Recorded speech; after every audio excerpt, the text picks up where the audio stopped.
the Colorado Wild Horse Conversation, off-range topics only. And today we have Patrick Craig from the Wild Horse Refuge. I have Bree Thomas, there she goes, from Wild Hearts Haven.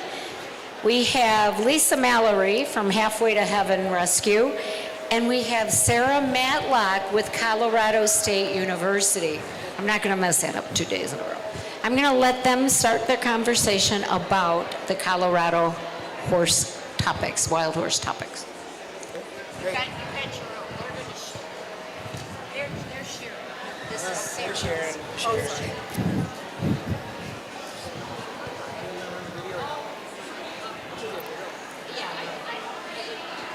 Just go ahead. Yeah, just go ahead. Okay, I'm going to start here. I don't live in Colorado, so I have to say that I'm surprised I'm on this panel, but I'm really honored to be here. I wanted to start out with some basic information that I do know about Colorado, and you guys can help me here. I know that Colorado has 4 HMAs, that's herd management areas, that the Bureau of Land Management governs. Those HMAs are the very popular Sandwash Basin, the Piance and East Douglas Creek, Spring Creek Basin, and Little Book Cliffs. Those are the 4, correct? And okay, wonderful. And Colorado also has their Canyon City Wild Horse and Bureau facility, and that can hold up to 3,000 horses that are off range, and it's at the Colorado Corrections facility, and that facility has had a program recently that involved the inmates and the horses. It's paused right now, but I talked to a BLM representative this morning, and she said that hopefully that's going to get back up and running again. Okay, great. Well, my name is Pat Craig. I'm the Executive Director of the Wild Animal Sanctuary, but we do have what's called the Wild Horse Refuge, and it's located in northwest Colorado, actually very close to 2 of the Colorado HMAs, the Sandwash Basin and the Piance herds that are up there. And our facility is based on the animals, the horses that either didn't get adopted or had no bids or ended up that they didn't work out in a private situation where somebody adopted one and tried to tame it and it didn't work out, or various other reasons, but they have nowhere else to go. So we have a 23,000 acre facility which is up in just west of Craig, Colorado. And so we take in these Colorado-based Mustangs, and then they get to go back out and more or less kind of live virtually free again and on those 23,000 acres, and we just make sure that they're healthy and happy and that they're functioning well. And so it's kind of a last resort sanctuary for the off-range horses, but there's a lot of other programs that are out there that are helping to train them and adopt them, and so there's panelists today, and then obviously Colorado State University has a lot of programs they're working on as well. But so our facility has that, and then we also have a Mustang facility in southern Colorado that's down near Springfield, Colorado, and it's about 7,000 acres. And many of those horses are not Colorado-based. They're still Mustangs that came off of other ranges out of Oklahoma and Arizona and places like that. But the one in Craig is all Colorado-born horses. Yeah, so my name is Sarah Matlock, and I'm at the Equine Scientist program at Colorado State University. We have 2 different areas of research where we're really looking at the Mustang population. So one of them is looking at population control. So what are some really good evidence-based methods for kind of prolonging infertility rates, things like that, so that we can help with that population control. On my side of it, I teach equine behavior, and so we're really focused more on the unsuccessful adoptions or the unsuccessful gentled Mustangs. So what are some really good evidence-based practices in this gentling process that can reduce fear in these horses once they're placed into homes and help just increase success for the handler at home, so the home adopter. We're working with the BLM right now on a grant that will be a big project looking at kind of manualizing the gentling process. So not necessarily a method of training, but rather looking at behavioral indicators of stress and fear and how to influence the methods you use in that moment to prevent a horse from going over threshold and becoming dangerous to themselves or to you, and making it user-friendly so that really anybody could do this if they understand the basics of equine behavior and training. Hi, my name is Bree Thompson, and I have a nonprofit called Wild Hearts Haven. We are a restart program. We are located here in Colorado, in Morrison, Littleton. So we get a lot of owner surrenders, some law enforcement seizures, and then people that, you know, adopt a wild horse, a Mustang, and they can't touch it, or they haven't been able to really get anywhere with it. Its feet start to get long, and it's not getting basic care, so we come and work with them and try to keep them in their homes, but a lot of times the people just need to get rid of the horse, so we take them and train them and then try to find the proper home for them. But mostly we get them at least trained to where they're, you know, picking up their feet, wearing a halter, getting in a trailer so that the adopter can work with them. We try to get them to saddle training, but not all horses. You know, some Mustangs, they just don't want to be domesticated. So then we, you know, look for these sanctuaries to hopefully be able to take them, because there's really not anywhere for them to go. So we're very grateful for the sanctuaries. And we've had to, you know, take some to different ones, but that's basically what we do. There, you know, because sanctuary space is so limited that we really try to get them trained the best we can. And if we just can't, then we reach out to the sanctuaries. But yeah, I think what you do is like if people could understand when the horse is getting pushed past its threshold, or when they're.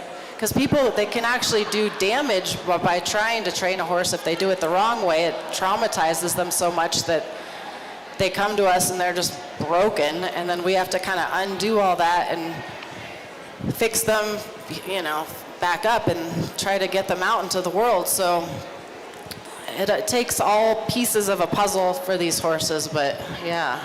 And we talked about on the same panel yesterday a little bit about how these are really wild animals. They're not domestic horses. And so I think a lot of people that are considering helping, because they can't obviously just freely populate on those spaces that are controlled, so they do need to either do birth control or do these roundups where the horses come off. But the main thing is the people that want to help, which is amazing and it's great and it's much needed, really need to go into it thinking, okay, this isn't like any of the domestic horses I know. This is a wild animal. It doesn't mean it's not going to be successful. It just means that you need to approach it with a different outlook than what some of the people do. So some people adopt them, and within 3 weeks they're like, oh my God, I can't even get near this horse. And other ones know that that's the battle they're up against, and they do try to do really proactive things to build the relationship and do all those. And so there's quite a few that succeed, even if it's just a matter of they're never going to ride the horse, but they're going to be, you know, happy. The horse will come up and they can give it carrots and they can brush it or pet it or whatever and have a good relationship with them. And so even that's a very good win, you know, for the horse to be in a good, loving home and cared for. And again, picking up the feed is always one of the biggest challenges, because even if you never ride it or if you don't even pet it, you're still going to have a stationary horse who's going to have hoof problems if we can't trim it. So again, the bare minimum would be to get them to where these horses could be haltered and be able to have their feet trimmed and not, you know, be a giant battle. But either way, if people could go into it with that kind of perspective, I think we'd have much higher percentage of people that keep a horse permanently. I just want to say that I'm really surprised and pleasantly surprised about what's going on in Colorado, because there's so many different people here. So Patrick has a sanctuary where he can take those wild horses and help them live, and Sarah working with CSU and hopefully putting a manual together that may be used by the BLM to help new adopters make things successful. And then Bree, who's saving animals and working really hard to make them adoptable again. It sounds like you're taking a lot of horses that have had some trauma and working with them and making them adoptable. It's really beautiful for me to see what's going on in Colorado, and I appreciate this because my passion is the Mustangs as well. There was one other thing I wanted to comment about what Patrick said, and that was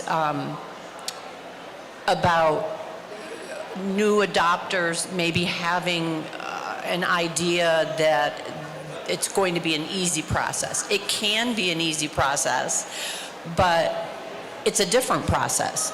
They are not domestic horses, they are wild horses, and there is a difference in gentling them and training them. And personally, I would say that I have found they run all the way across the board. So if you end up with a horse that is really affiliative and really social, it could be a very short time. I've seen people that have had their hands in a halter on very quickly.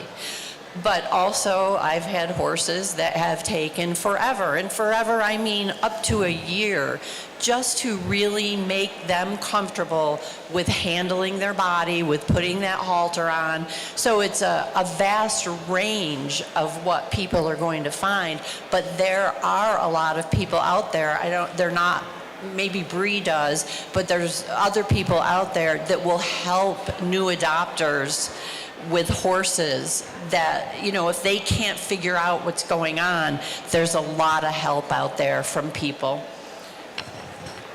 Yeah, I think I'll just add to that. I think it's a really good model. You know, when we're training Mustangs, interacting with Mustangs, it's been a really good model for potentially how it should be for domestic horses in general. Because I think what we're finding is that sort of the traditional methods of training domestic horses don't work really well for a lot of Mustangs, especially think about these 30-day challenges or these 3-day colt starting challenges where we're trying to ride them and do all these things in 3 days.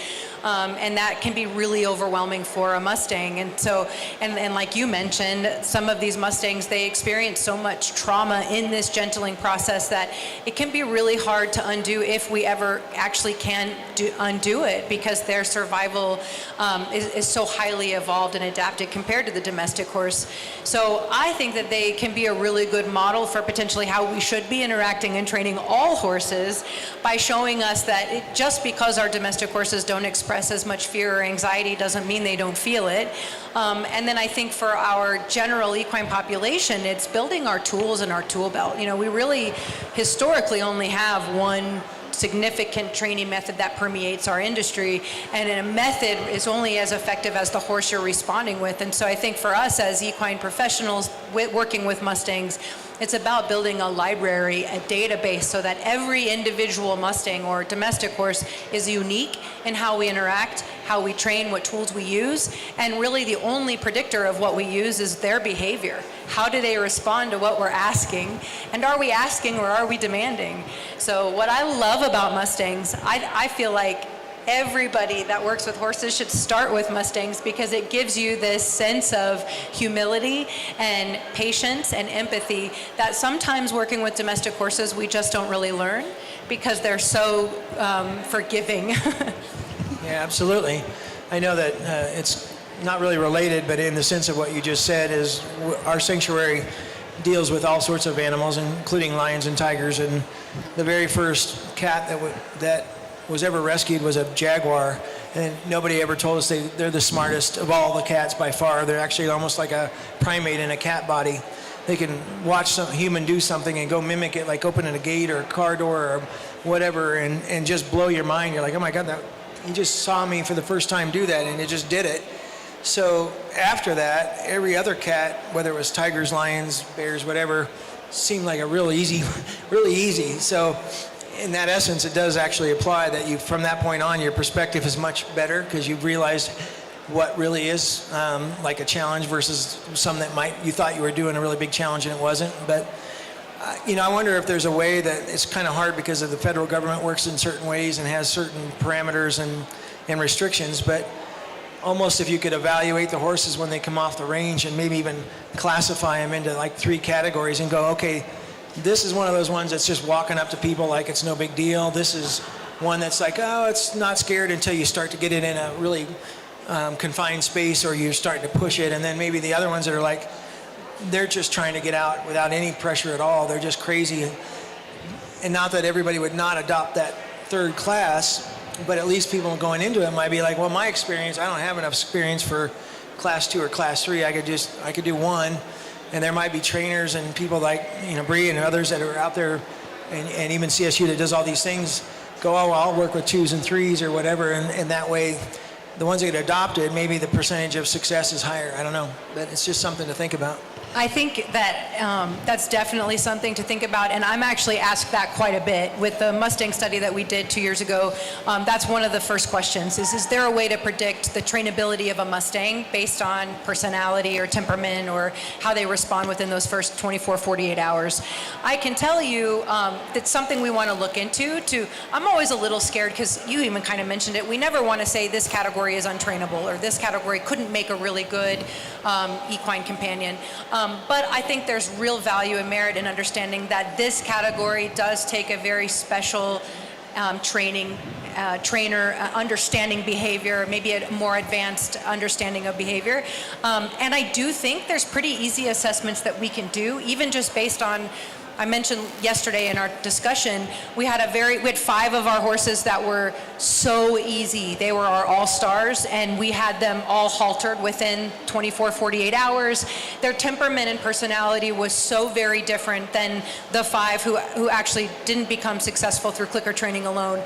And I think it's personality, and I think it's also just how they experience people. What is their first thought of people when we look at safety? Are you safe or are you not safe?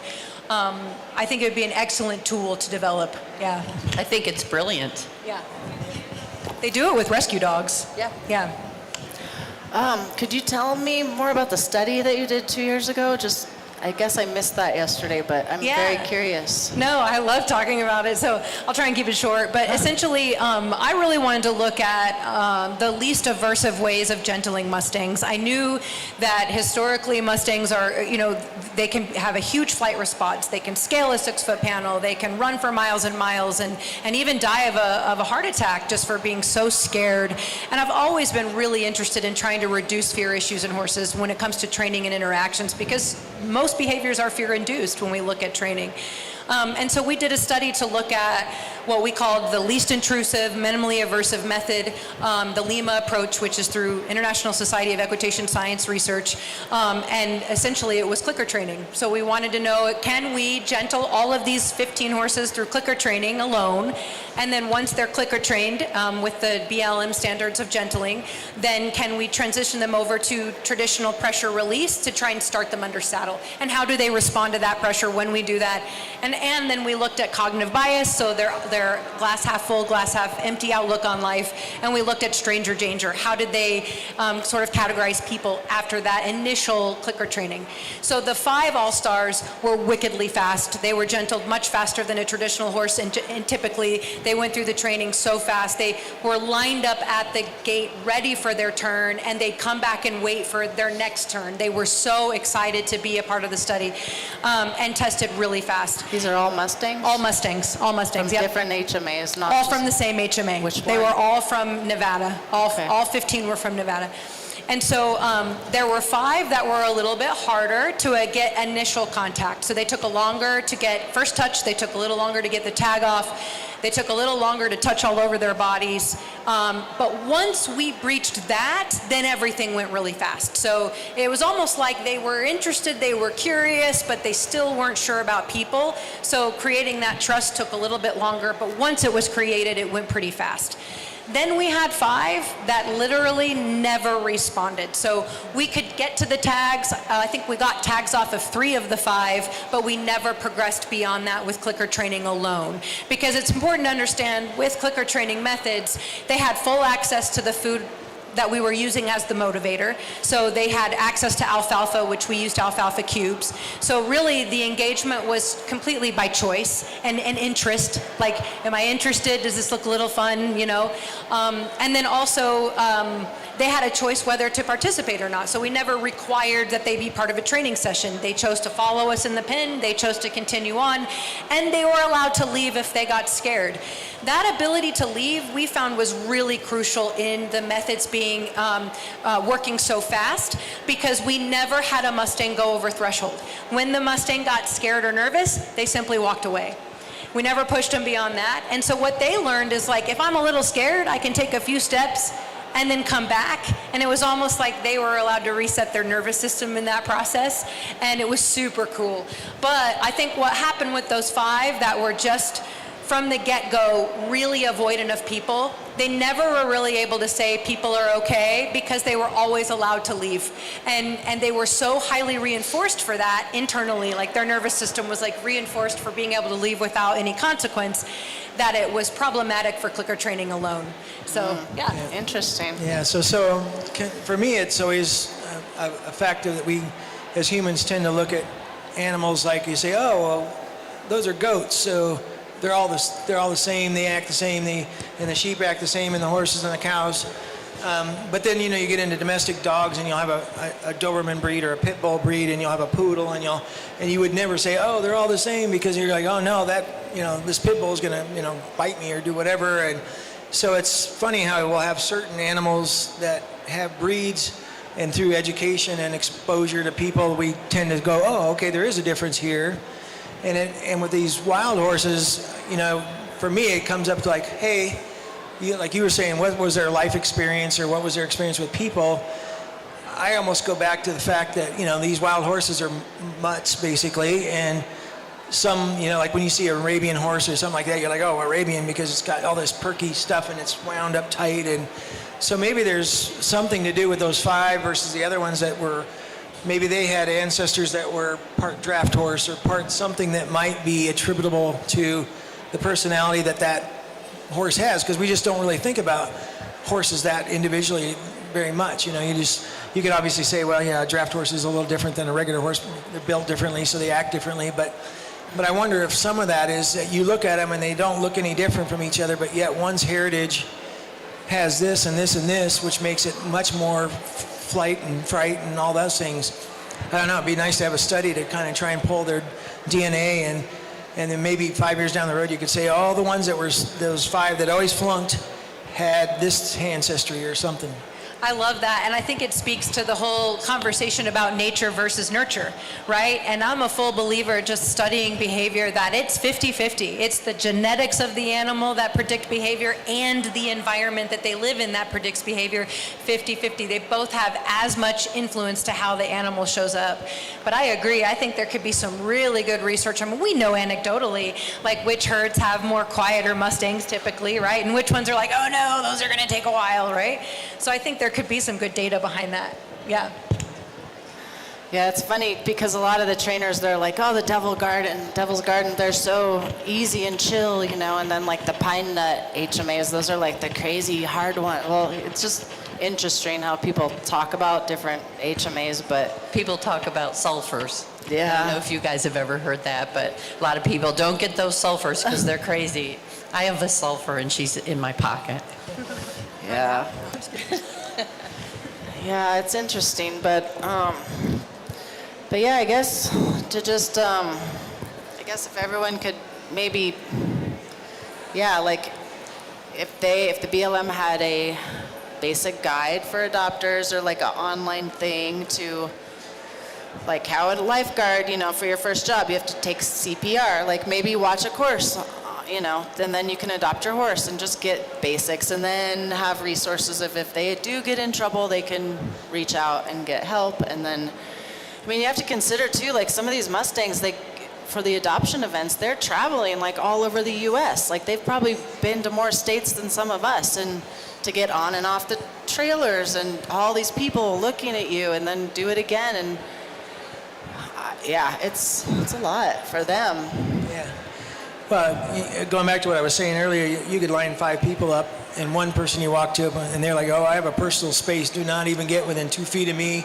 And the next person's like, hey, how you doing? Hey, whatever. And so I think that these animals, whether it's horses or not, have that same propensity to have those personal things, and whatever they come from, whether it's genetics or whether it's life experiences or the way they were raised. But you know, the problem with the off-range horses is obviously we wouldn't have off-range horses, of course, if we had more space and the horses could either not breed as much or had more space, so it didn't matter how much they bred. But the real key is that we do have these animals that are taken off the range, and we do have to do something. And obviously there are all these pieces to that puzzle, like the long-term holding facilities, and then you have these adoption events. And so really the big discussion between everybody right now is there's so many of those little things, and each one has its positives and its pros and its cons, and things that work in this one but don't work in this and this and this. And so everybody's trying to do it to where the very end result is these horses don't have to die and go to slaughter or suffer or, you know, be starved somewhere. So I think in general, in most states, and Colorado I know for sure, is everybody's trying really hard to have that end result where all the horses end up somewhere good. But I'm sure there's still some that end up getting shipped out of state to long-term holding, and you know, that's one of the things that's not exactly clear is all the data. You know, you have to really search to try and get all the data to where these horses are ending up going, because there's lots of groups that try to find, you know, horses that end up in auction houses that end up going to go to maybe a kill buyer or something like that. And so everybody's working hard at it, but there's no magic unified system here, you know, which would be nice if we could just at least say we have this problem where the horses are coming off the range, but everybody in this system talk. And so to me, it's kind of like when Hurricane Katrina hit, all these emergency services were going there, but they couldn't talk to each other. They were very uncoordinated. Everybody was trying to do really good work, and they could do work, but when they weren't coordinated with someone over here, it really wasn't helping everybody. You know, there was people falling through the cracks, and even with the animals that they went to help, there was a lot of problem with that. So the one lesson they came away with was we got to redo this to where everybody's unified and can talk to each other. So I would really love to see that happen, at least in Colorado, if not across the country, with when the horses are leaving the range, all these different people that do different jobs and different services talk to each other, and then one could be like, okay, well, whenever mine doesn't work, I know it goes to this place, and then this place has their work that they do, and a stream goes this way or this way, and you know, something that's more unified, I think, would even work better. You know.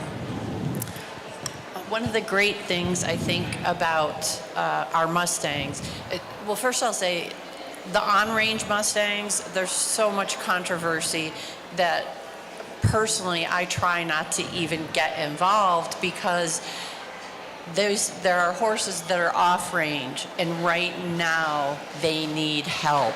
They need to be placed in homes. I think Patrick has some great ideas over here, but one of the best things about Mustang people is that people who get a Mustang, you will become passionate about Mustangs. So there's so many people out there that are passionate.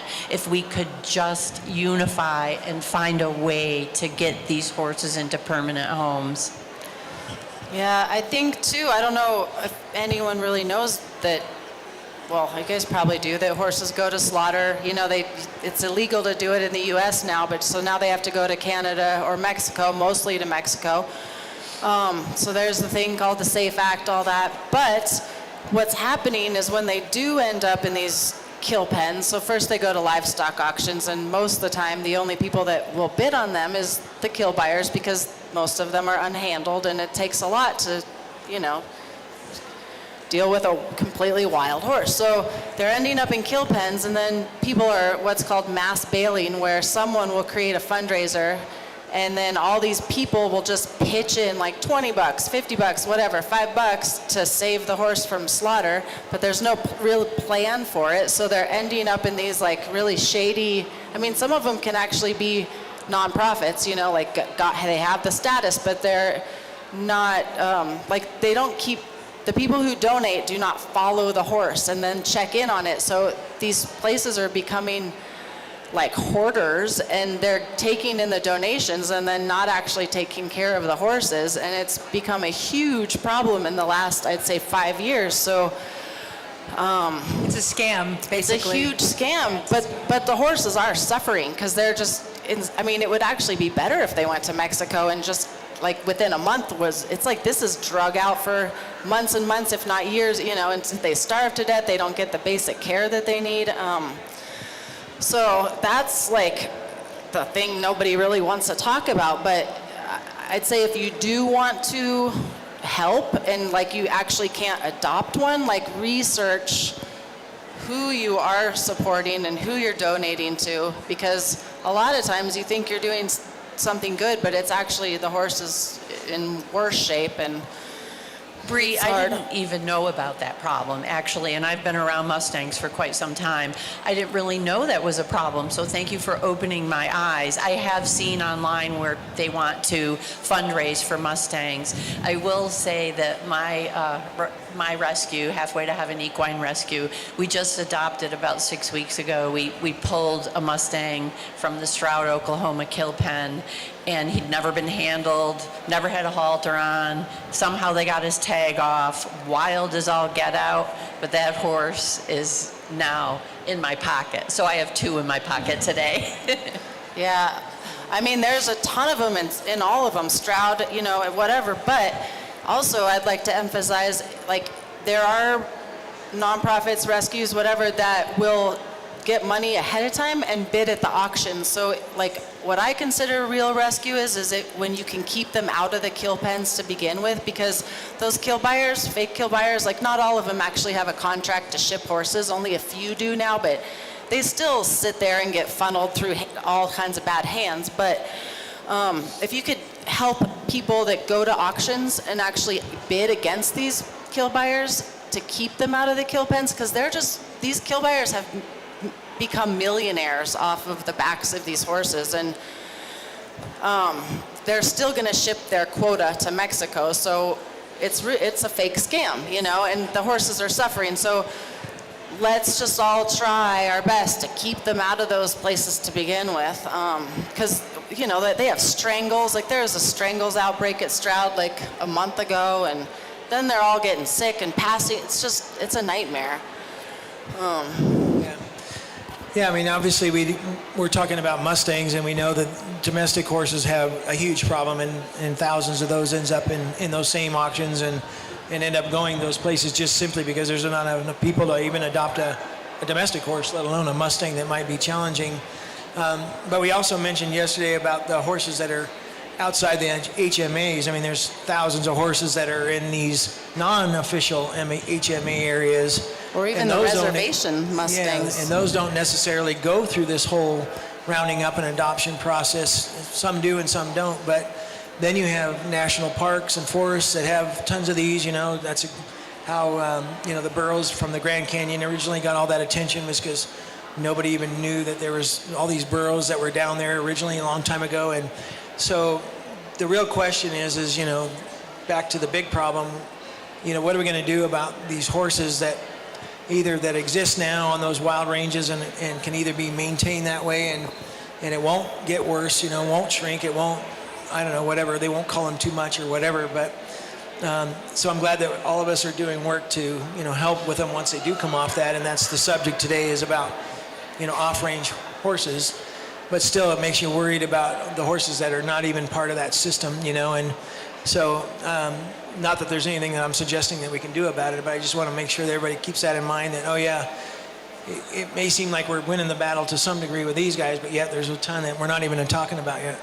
Well, I think the Wind River Reservation in Wyoming, just in the last 6 months, like, I don't remember the exact number, but it was over 20,000 horses. I mean, they're Mustangs, they're just not BLM branded by our government, but they're on Native American reservations, and unfortunately, they're so poor that they will call up the kill buyer directly and just say, hey, I gathered, they get them in a corral, they call them up, can you pick them up? They sell studs for $5, mares and colts $50.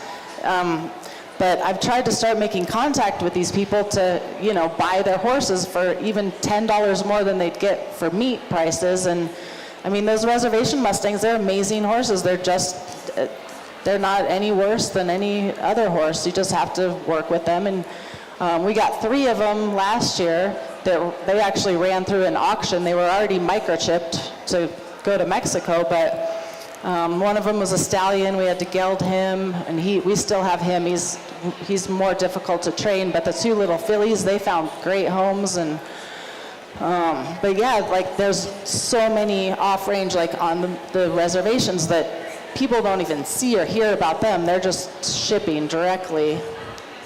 Just hard. Yeah. Well, the main thing is to know is that hopefully everybody that's doing good work inspires more people to say, hey, it is possible to make a difference, and so let's either support those organizations or start another organization, or write to their congressman. There's tables here where we're people writing to the legislators, and so I think the main thing is we're doing as much as we can, even if it doesn't include those horses, and maybe even your efforts to try and include those horses. But again, all you can do is say, let's set a good example. Let's create some alternatives and some successful ways for some of these horses to go, and then hopefully that leads to change and more success. That's all I can say.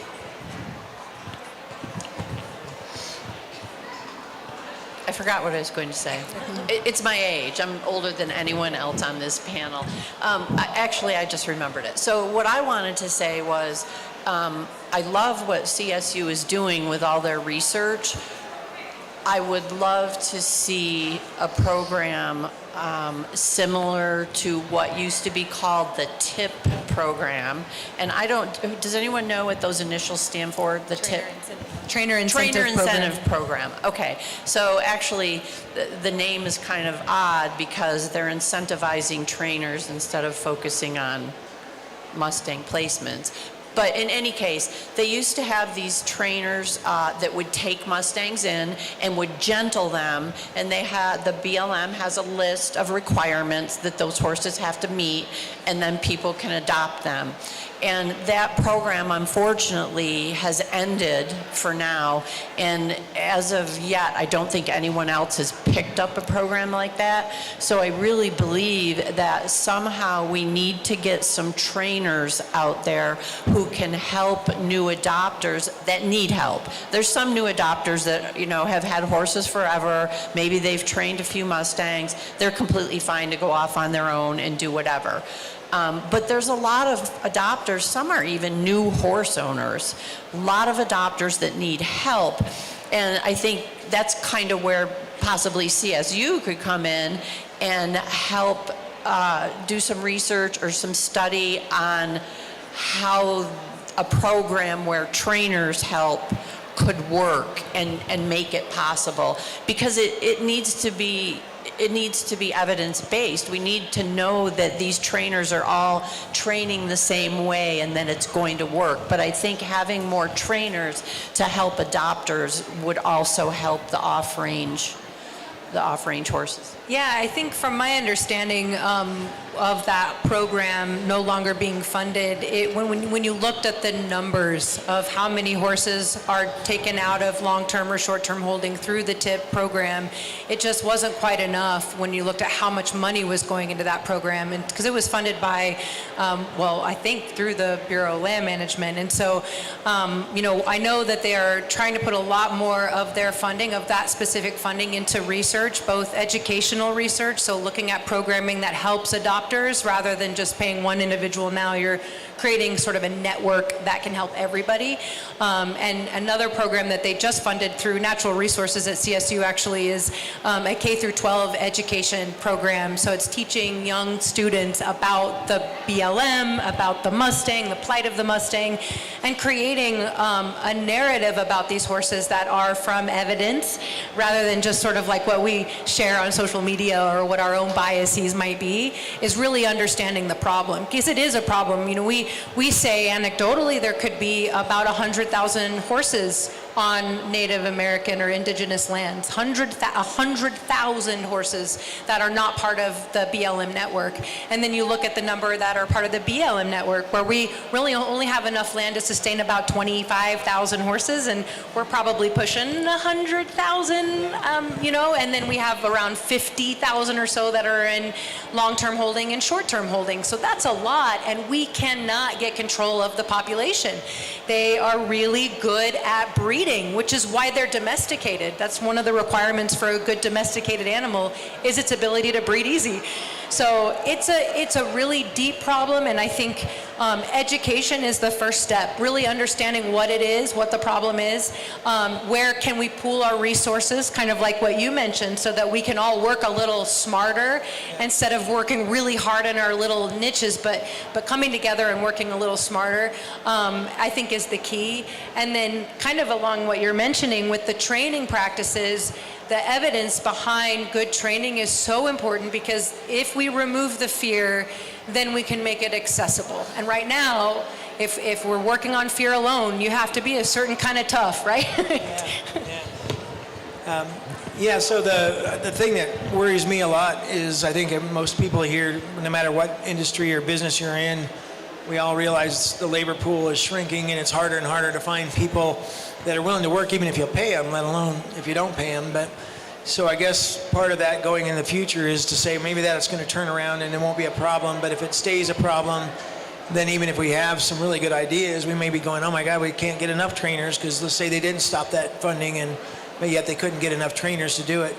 So one of the things that they do use, and many people are aware of that, is the prisons have, inmates that are like, hey, I'm going to be here and I've got to do something and it's meaningful, so I'm training some horses. So they may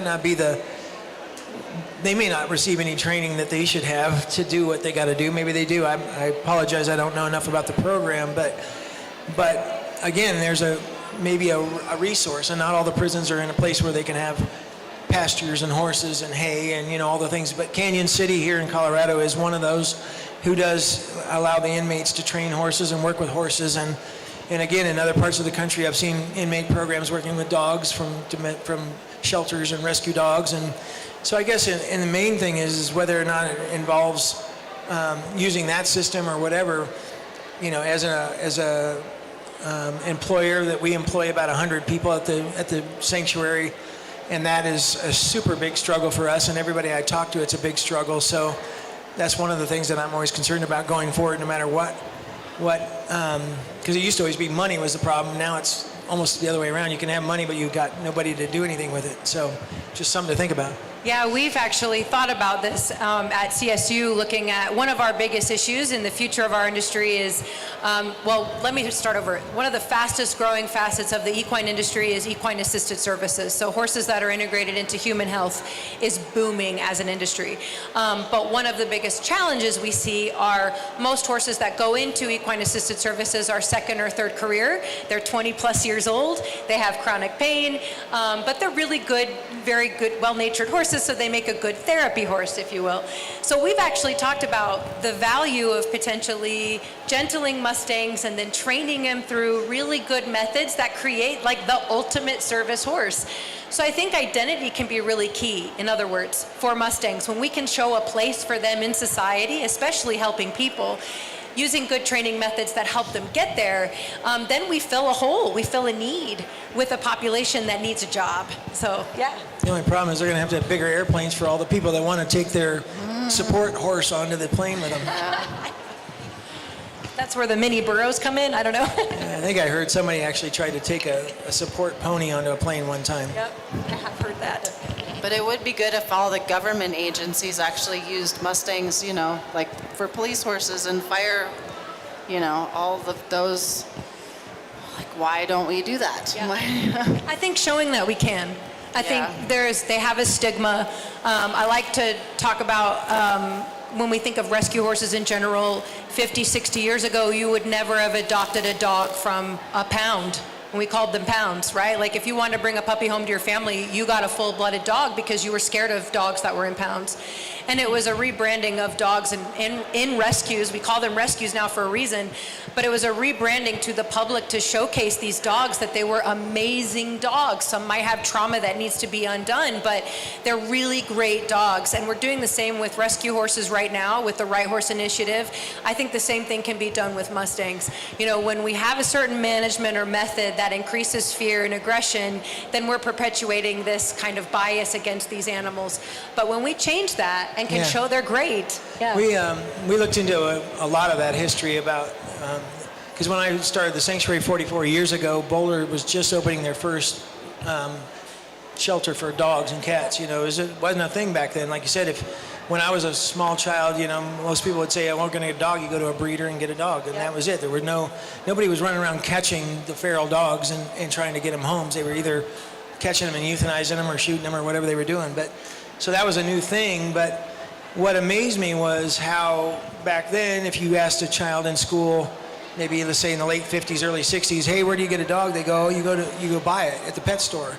And then obviously fast forward to today, you say, "Hey, where do you get a dog?" They go, "You go to the pound, you go to the Humane Society." And that didn't just magically happen. What happened was American Humane and a lot of the organizations way back in the day realized that if you get into schools and teach the kids, they're going to be the future adopters. And they just kept hammering the young kids because the adults had opinions and whatever they had, and it was kids. And so I really think that that's a secret to whatever the mission is to say, we got to get to people when they're young, you know, give them the right information when their mind is still open and willing to listen and to not have all these biases and whatever else. And it really changed that whole dynamic. It took 4 or 5 generations, but it really changed it 100% to the other side of the spectrum. And so again, if there was maybe some programs in the schools that were teaching young kids about domestic horses as well as Mustangs in general, and just saying, "Hey, here's what we got to do, and if you're going to have all these millions of horses out there, you know, you got to be responsible." Just like we had to start talking about, you know, feral dogs being responsible about that problem and turning it into a really positive thing. Bree and Sarah and Patrick, help me fill in the details here. But what you just talked about, educating the children that are in the schools and starting there, and you said that CSU has a program already that's put in place. Funded by the BLM. That's awesome. So if any of you know about the history of the Mustangs, there was a woman named Velma Johnston, and in the 1950s, 40s and 50s, excuse my history, but she came to be the voice for the American Mustang, because before that they were being taken for slaughter by the millions. They were gathered off of the public lands, and who knows what was done. There were ranchers that would just go out and dispose of them. They were not wanted and they were not liked. And Velma came around, and she had a grassroots movement with children. She had children write thousands and thousands and hundreds of thousands of letters to President Nixon. Is that who was in office? I believe it was President Nixon that signed in the bill, the Wild Horse and Burro Act, that protects Mustangs now that are on public lands. But Velma knew what to do, get those children on board. And I think that's really key to helping these horses find homes and get adopted, and key to helping the whole Mustang issues. If the children know what it's about, bring it home to their parents, and have a feeling of hope that they could help the situation. I was just going to say, so everyone here, we're just too old. No, I'm just kidding. That's the problem, is you even have college students which are already almost in the late stage of being able to change their mind or get them. So just, you know, backing that down all the way down to the very young ages. But that's really the key with anything like that is just trying to give them the facts and let them make their own decisions, because you learn really quickly. Don't preach to them. You know, you want to just say, "Here's the facts," and they almost always make great decisions when they have the facts. You know, that's what's amazed me about children. When we do a lot of education at the Wild Animal Sanctuary, and the really good news about it is, as parents, I'm a parent. I've got a 9 and 11-year-old right now. Every parent I talk to, anytime their children are excited about something, they're like, "Oh my God, that's amazing," because they either want to play video games or, you know, whatever it is, and they're just like, if they're really passionate about something, that's like amazing to a parent. You know, they're just like, "Oh, that's so cool, my child cares and has." So again, if you can just get the kids excited about it, naturally the parents always go, "Well, if that makes my child excited or happy, then I'm going to support that as well, because it's such a good thing." I think we have like 5 minutes left if anybody has any questions or...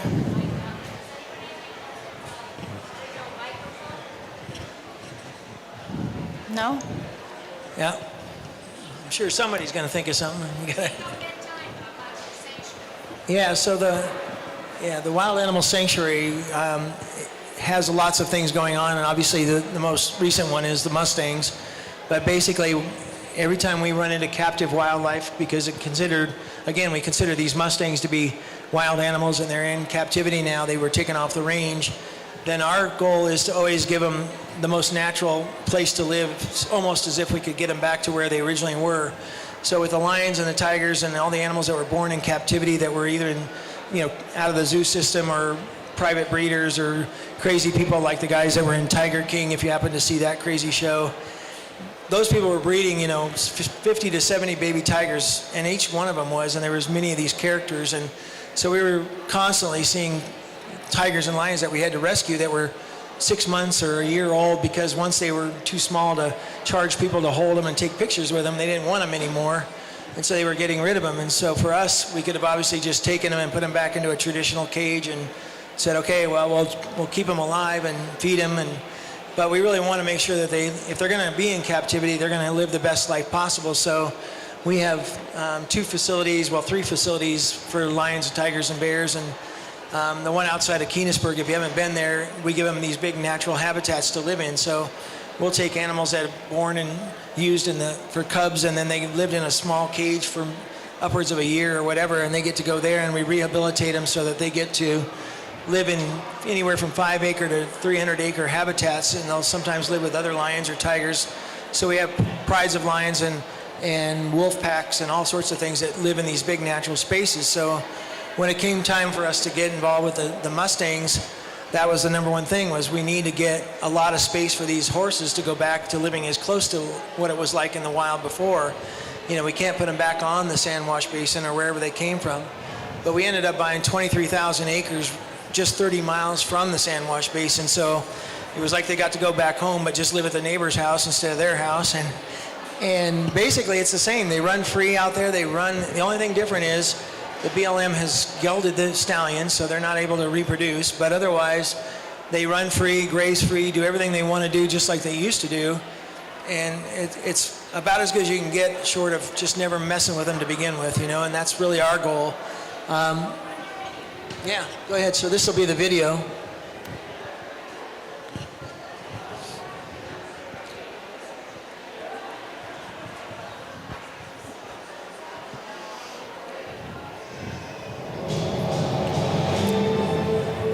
There are tales only the wild ones can tell.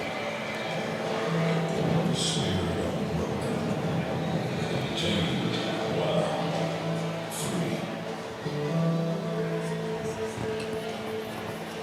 At home, the most rugged terrain, knowing no boundary. Her speed and strength, and run, the things that matter.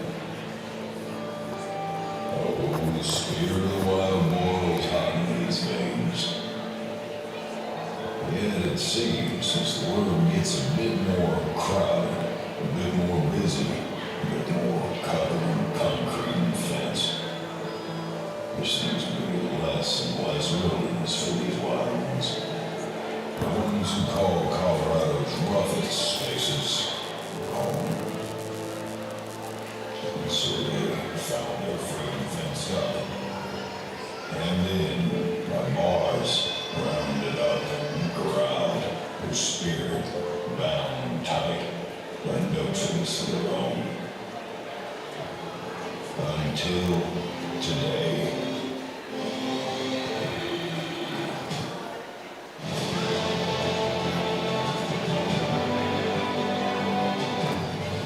This, a wild, wild space for the wildest and most free spirits on this earth. Every inch, every acre, every mile, untamed, unfenced, untouched, there's no home. Moving as the wind guides them, following instinctive paths carved through these canyons and grasslands thousands of years old. Stretching far to the horizon, a place to reclaim their birthright and regain their freedom.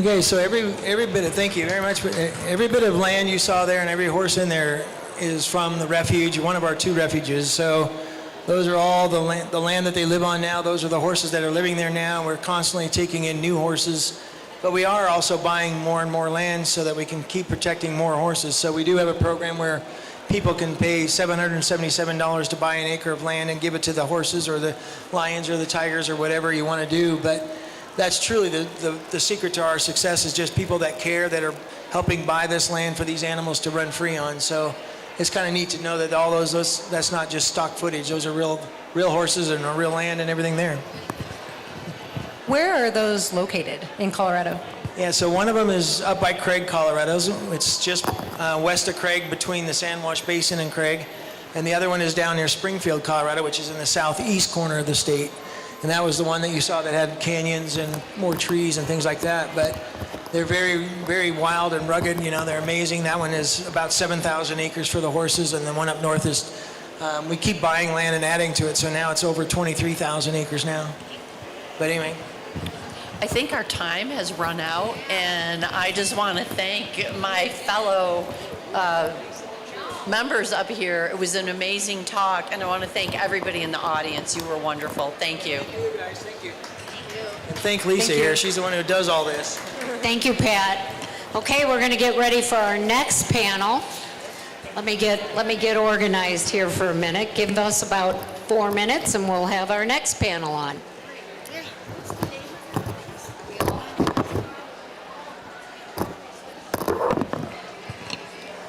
Okay, can I have Randy Helm? Can I have Alex Adams? Amanda Held? Michelle? My problem child. Michelle.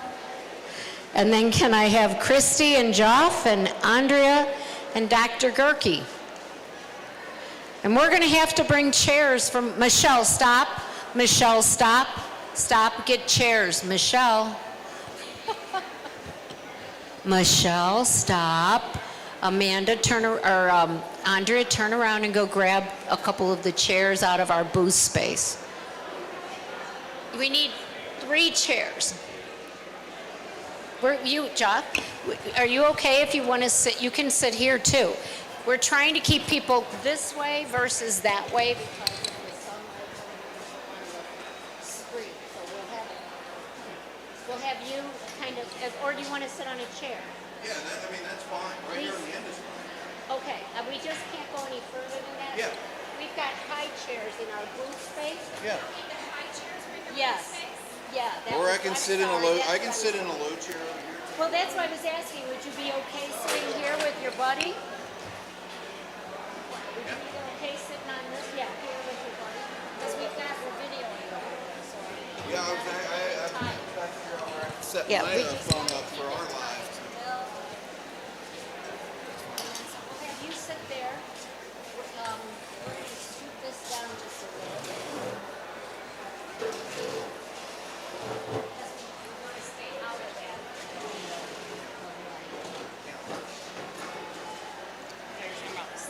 No, it's the window. It's the light.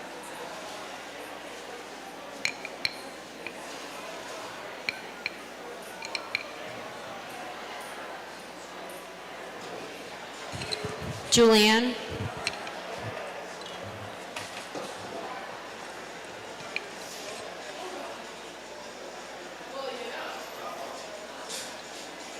There we go. We got a party up here.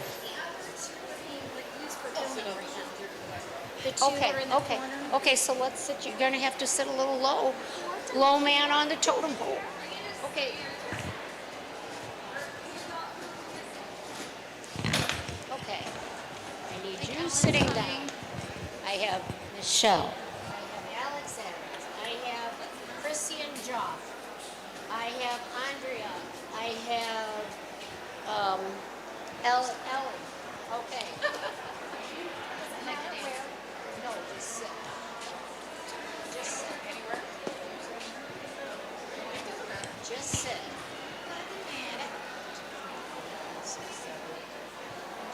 6, 7. Randy Helm. not sure where Randy is. Okay, we're going to go ahead and start because I don't know where Randy is, but give me 1 second. Who wants to wear Mr. Microphone? Might as well put it on Amanda because sometimes she just gets going. It's live. It's live. And I'll put one, we'll put it on you because you're in the middle. Perfect. And then we'll have one mic to share on this side, one mic to share, well, one mic to share on this side. This is not live yet. Do you want to put that on? No. How do I do it? Do I have to do it under my hat? Randy, we're gonna go without him. He's gonna miss his phone. Hello. Make sure everybody's in focus. Oh, team. Yeah. I went through this video this morning and my hair is leaving. I'm like, You have to scooch. are you going over my ear? Get closer together. Needs to go over the ear. Right here? Are you sure? Okay. All right, is everybody ready? Are we ready? I did No. it like this. How do you Put my hat back on. All right. The lady this morning. I know, but it's gotta come up by, it can't be talking to her. Because it'll pick up exactly. So where do you want it? Is this where you want it? See, now Alex looks at it. Hello? Testing. With tousled hair. All righty. I am going to introduce our 1:30 panel, which is our Veterans, How Horses and Mustangs Can Help Colorado Programs panel.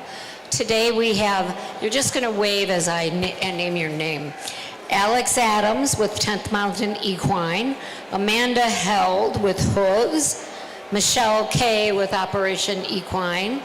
We have Christy and Josh Schramm with Veterans Rescue. We have Andrea Pomarico with Kahuba. Kahuba? Okay. And Dr. Ellen Gerke with Rolling Horse Rescue Ranch. All right, and we're going to let you all get going here. It's, Amanda knows this format, so we'll let Amanda kind of start the show. Okay, thank you and good afternoon. My name is Amanda Held. I'm the founder and director of Hooves, which stands for Healing of Our Veterans Equine Services. And we're actually based out of Northwest Ohio. Sorry, I always feel like I'm yelling. We're based out of Northwest Ohio, but we do service veterans from all over the country, and actually quite a few veterans from Colorado. And Christy actually went through our program last year. And so over the next hour, we're just going to give a synopsis of what we do. And we'll kind of go down the line. And then we love to speak to the audience in front of us. So after we share a little bit about our programs, we'd love to open it up for questions. And if nobody has questions, we'll just keep talking about stuff. But our program is provided in a 5-day healing intensive format. So as I said, we fly veterans in from all over the country. They go through a 5-day experience where there's some curriculum, there's some mindfulness, and then there's some equine work. We added a new program this year where they're also going to receive 11 months of support online through coaching. And the biggest thing that we talk about at Hooves is you're not who you were before you joined the military. You're not who you were while you were serving in the military. So who are you now? And if you don't know who you are, everybody that loves you will tell you who you are. And if that's not congruent with who you actually are, you're going to struggle. So a big part of our program is what we call finding the human blueprint. And so we help veterans discover who they are today, how they show up in the world. We help them understand their life path. And then at the end of the program, we ask them to create a new mission and vision for life. And then we spend the next 11 months now coaching them on how to actually make that life manifest.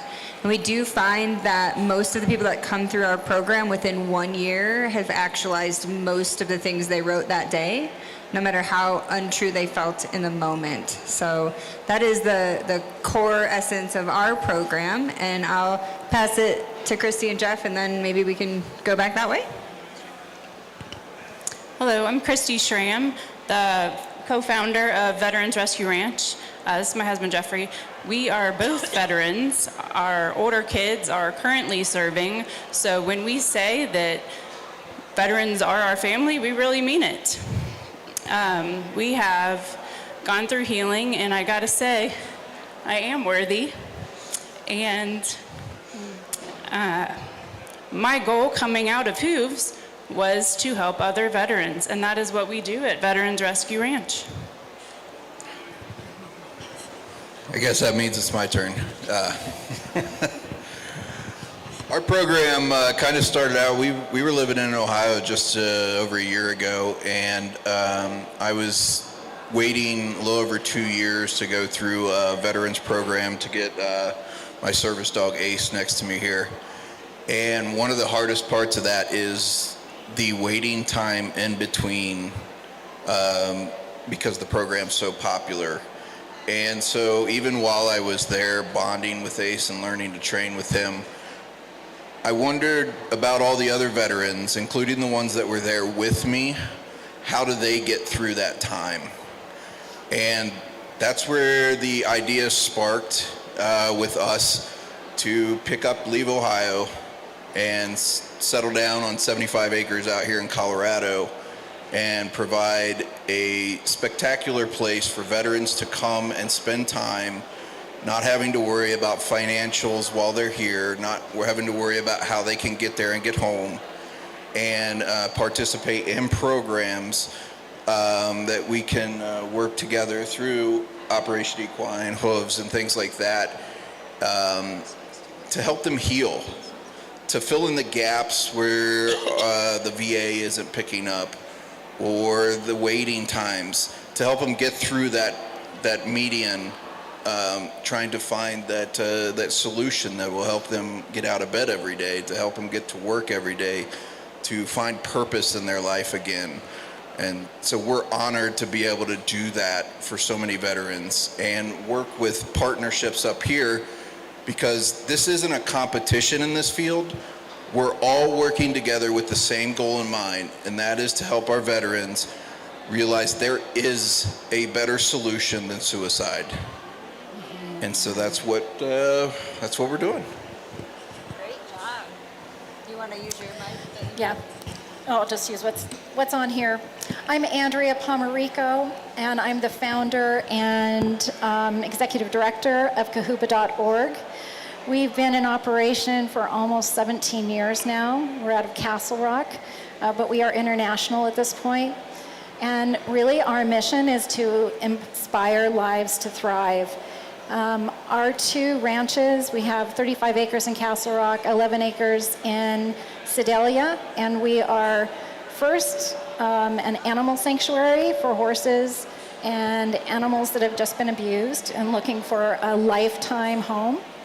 That morphed into becoming a nature sanctuary, really allowing the animals to graze freely, enjoy their habitat with the humans that were sharing it.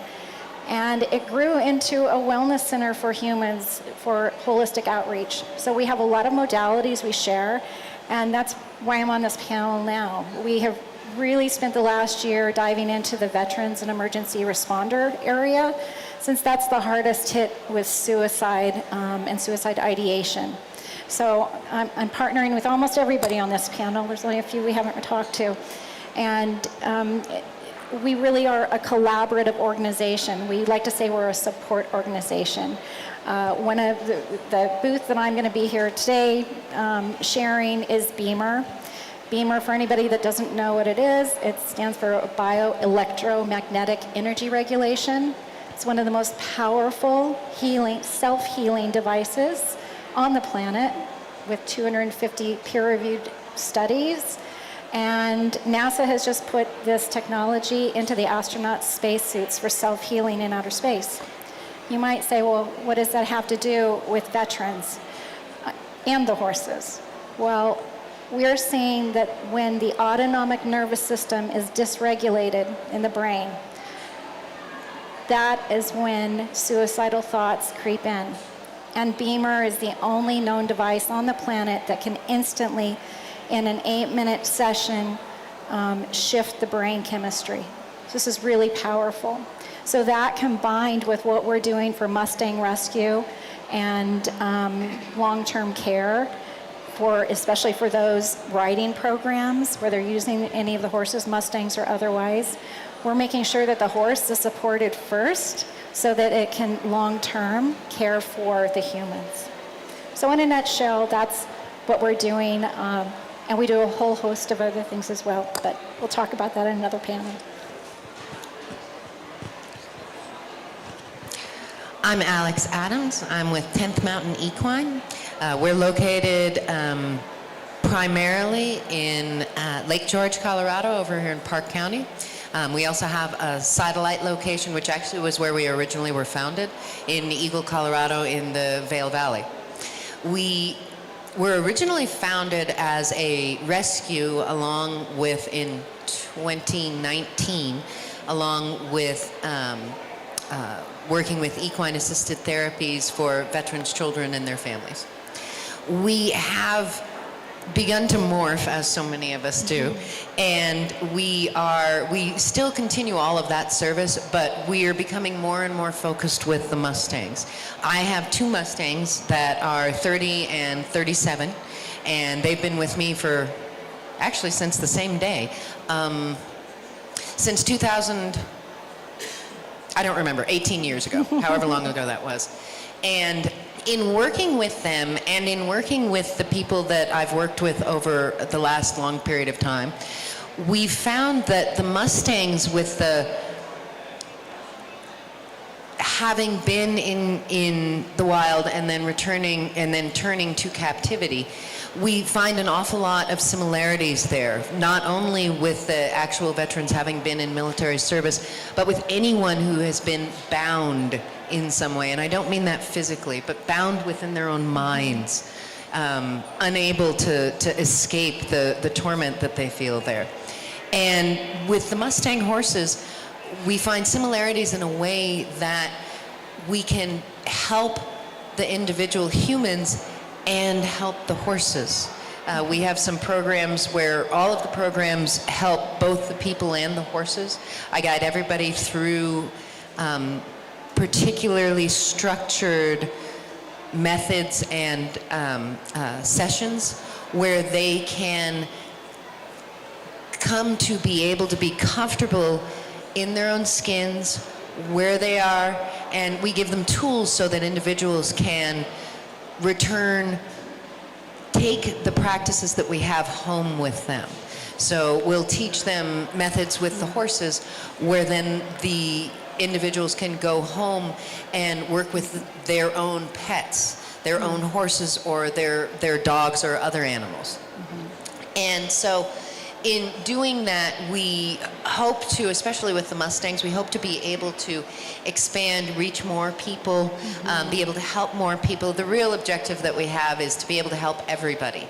And by everybody, I don't just mean the people, but the Mustangs, the rescues, the children, the veterans, to make the world a better place, to be able to help collaboratively and connectively, to be able to make us all just a little bit more comfortable in our own skins. Is this working? Okay. Hi, I'm Dr. Ellen K. Gerke, and I'm from San Diego, California. And I have a ranch called Rolling Horse Ranch. The job that I get actually paid for that finances the horses is I'm a professor of leadership and management at a university, and I also have led a master's program in complementary and integrative health. So I'm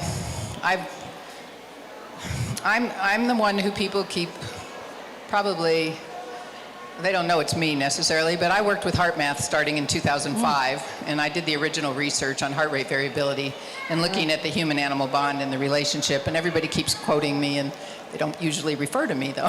So, but I'm glad that that's been taking off, and I'm more of a researcher. I never really wanted to be a therapeutic riding center, so I'm partnered with people that do. I just really wanted, for me, it was important to get past the anecdotal data about how horses help people and so forth, and I wanted to try and provide some science behind it. And so I had a chance to work with the research people at HeartMath because we were looking at trying to get into more of the physiology of what happens in the body, more the somatic aspects of pain, suffering, trauma. I didn't start out with veterans. I started out with my students who they came from all over the world because I worked at an international university.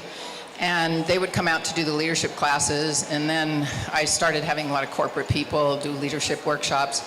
And then a couple of my students, I have a lot of military students, and I'd really never thought, because I wasn't military, even though I taught in Europe for 8 years for the military, in terms of, I've taught all over Germany and, well, anyway, all over. But they said that one of my students was doing his master's thesis, and he was the chief operating officer of a residential treatment center for combat veterans. And so he said, would you want to do some research? And I said, well, I'm not a combat veteran. He said, well, I'll introduce you. So we designed an 8-week program called the Heart of Horsemanship. There's a book over at her table that describes the 8-week program. It's very general, it doesn't have all the science in it, but I published a lot of papers about what we did was we looked at the physiology of the veterans and what happened with them during an 8-week program, and then we also looked at their self-report on how they felt mentally and emotionally. And we also had them keep a journal. And probably the journal came out quite significantly because we realized how much the horses were helping to prevent suicide, because I know you were talking about that. And I've adopted at least 5 wild Mustangs. I used to be a compliance officer way back when the program began. My first Mustang was in 1999, and it took me 3 months to touch him, and probably he's 33 now, not quite as old as yours, but he probably taught me more than just about any horse I have, just because it taught me how to be present and be connected and to be real and to show up and how my energy affected other people, particularly this horse who didn't want to have anything to do with me in the beginning, you're too big. And so it taught me a lot about self-regulation, and that has translated into the veterans. I'm not doing as much research right now. I'm kind of interested in hearing what's going on with the brain and the heart and the gut, because I do think the vagal system is all interrelated in how the physiology, because I think the somatic experience of people, if they can process that trauma and release it, is really important.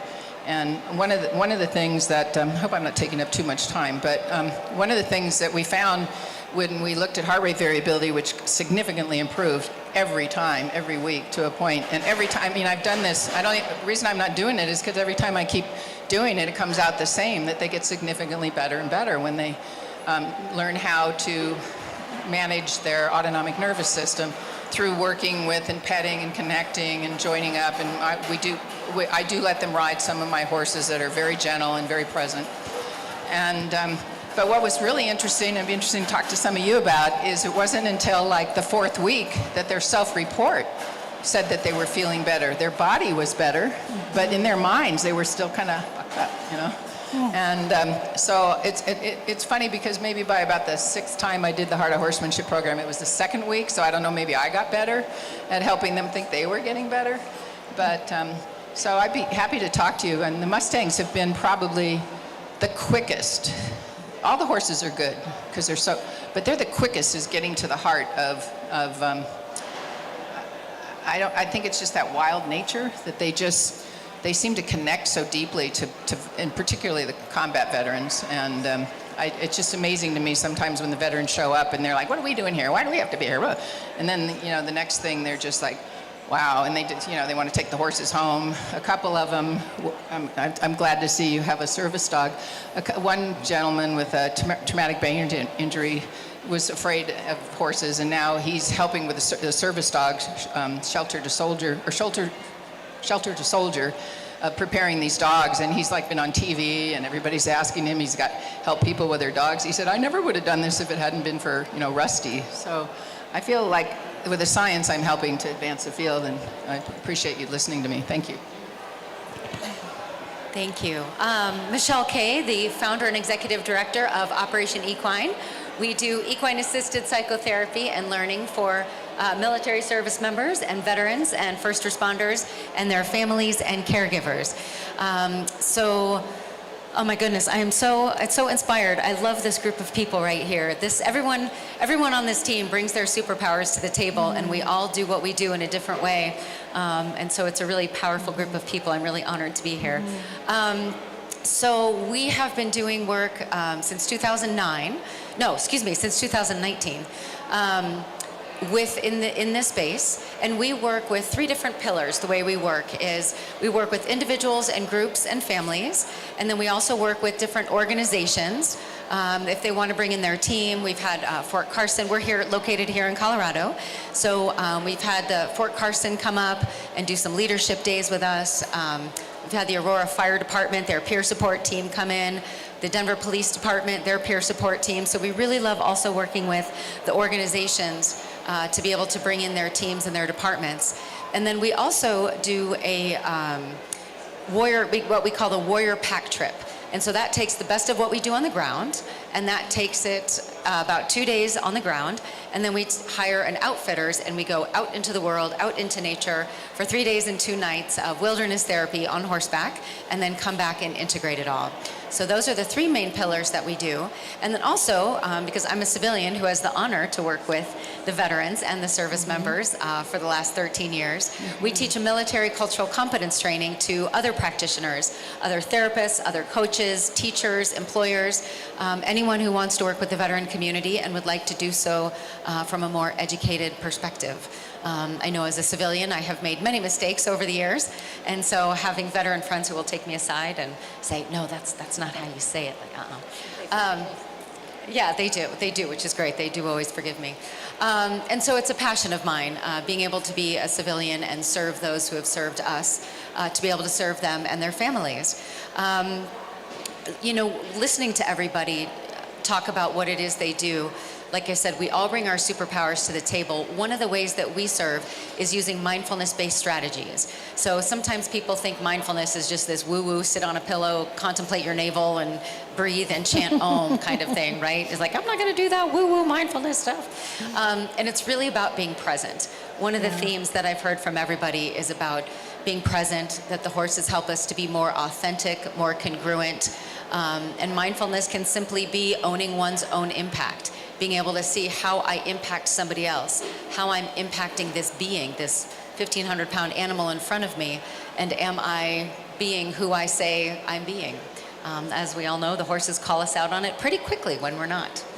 And then one of the, like here at the Rocky Mountain Horse Expo, we're all part of the Equus Film Fest and Arts Department. I don't know what you call it, not the department, the Equus Film and Arts Fest. Banner. Banner, something, group. And one of the things that I really appreciate about this as well is that as we've been here at the Expo, all of the authors, all of the filmmakers, all of the people who are writing books and talking about this out in the world, people on the outside world are starting to listen. They're watching the films, they're reading the books, they're seeing panels like this, they're seeing the things that we post on Facebook. We can't make up the stuff that happens. We don't have to. People sometimes talk about it as though the magical things that happen with horses. Sure, it feels magical because it feels like it's really unique and special, and we don't always get that in our outside lives. But when we're paying attention and we can actually drop in and be authentic and congruent, the horses will mirror that back to us. And when we're not, they mirror that back to us as well. And so one of the things, again, about the Equus Film and Arts Fest, is it's reaching a wider audience of people. Because everyone has a different way into this work, especially with veterans. I have found that sometimes equine therapy or equine engagement of almost any kind is a lot of veterans' way in to healing, to feeling better, to starting their journey. For other veterans, it's yoga. For some veterans, it's art. For some veterans, it's hunting or fishing or nature therapy or wilderness therapy. However it is they find themselves with us, The horses will always take the work deeper. So I am a therapist by trade, and there's some things we can get to in the office. Absolutely, there's all different kinds of modalities we can use. That being said, when we get to the horses hold us more accountable for being in the present, and they'll take it deeper. We were on a panel, we were talking about that this morning, about just when you think that someone's being resistant and they don't want to talk and they're digging their heels in, just have them watch the horses. Just have them watch a group of horses and say, what's going on with that horse right there? Well, that horse doesn't like that horse, and that horse is angry, and that horse is lonely, and that horse is the boss, and that's the one that's left out. And then all of a sudden you have a story because it's using the metaphor of what's going on in front of them to be able to look at their own story. So, do we have questions that we want to address? Can I just say something? Yeah, to what you please. just said? Absolutely. Because I think it's important.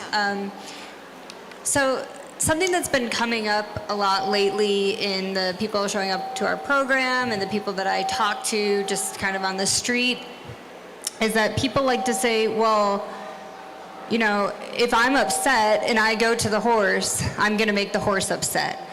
And I feel like if you remember back from when you were a little kid and you went to go on a trail ride or something, they're like, okay, don't be nervous, because if you're nervous, you're going to make the horse nervous. And I've been speaking to this lately just because I feel like it keeps coming up. But what I've discovered and what we like to say at Hooves is horses reflect the repressions inside of the human. And so horses are actually magnificent because they live in full expression. They're in full expression all the time unless humans have dulled them down through training. But they naturally default to full expression. And so I love to share that with people because at first they're like, I think we're getting feedback. At first they're like, no way, like I can't be this way, you know, and even though I'll say it, even a lot of times when we go out to meet the horses, people will still really try not to feel how they feel. And what I've observed in this is that it's actually the denial of how you actually feel that creates the pressure that causes the anxiety response in the horse. And so, you know, one of the things that we've been doing is just having people share with the horse exactly how they feel. And then, to Michelle's point, the moment that somebody says something out loud that's true with their being, the horse will just have this amazing somatic response as well. They'll lick and chew, they'll shift, they'll step up with connection. And so I just want to share a quick story because I think it's hilarious and also not at the same time, but the girl signed up for it. But last week, we had a news reporter come out and she just wanted to go, we have a documentary coming out and she wanted to go out into the pasture just to get some footage. And I can share this story because she's going to share it on her broadcast, which I can't wait to see. But one of my horses, May, she's kind of one of the lead stars in our documentary, came up and, you know, she was asking me questions and May came up and actually touched her camera. And then in our facilitation model, I've actually created a set of charts that allow the horses to communicate through different movements of their body or different touching us of our body. Chrissy got to experience that. And so according to these charts that we've created, the hoof represents disconnect. And so this horse walked up, touched this girl's camera, and then started rubbing her foot, which is disconnect. So I said to the girl, this horse is giving you feedback. Would you like to know what it is? And she was like, oh yeah, this is even better than interviewing you. So I said, I don't know what this camera means to you, but whatever this camera means to you, the horse just said there's a disconnect because she just rubbed her foot. And she was like, get out of here, no way, like I was just thinking about this morning. And she's like, okay, I get it, I get how they share the root problem with the veterans, but she was like, then what am I supposed to do? And I said, well, we just take that back to the horse. And I said, May, can you please show Toy how she can move through this challenge? And May immediately went up to her, touched her right arm, and according to our charts, right side is the vocation side, the masculine side, and then the arm reflects devaluation of self. So she touched her right arm, and then she got behind her back and started nudging her forward, and she nudged her 3 steps. So I said, where is this horse telling you to move forward from devaluing yourself in your career? And she lost it.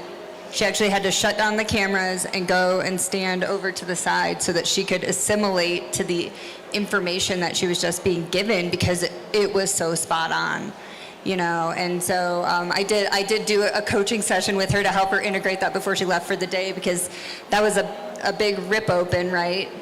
And I share that to share that, like, this is what the horses do naturally. And the more we allow them to be in their natural state, the more they love to talk to us.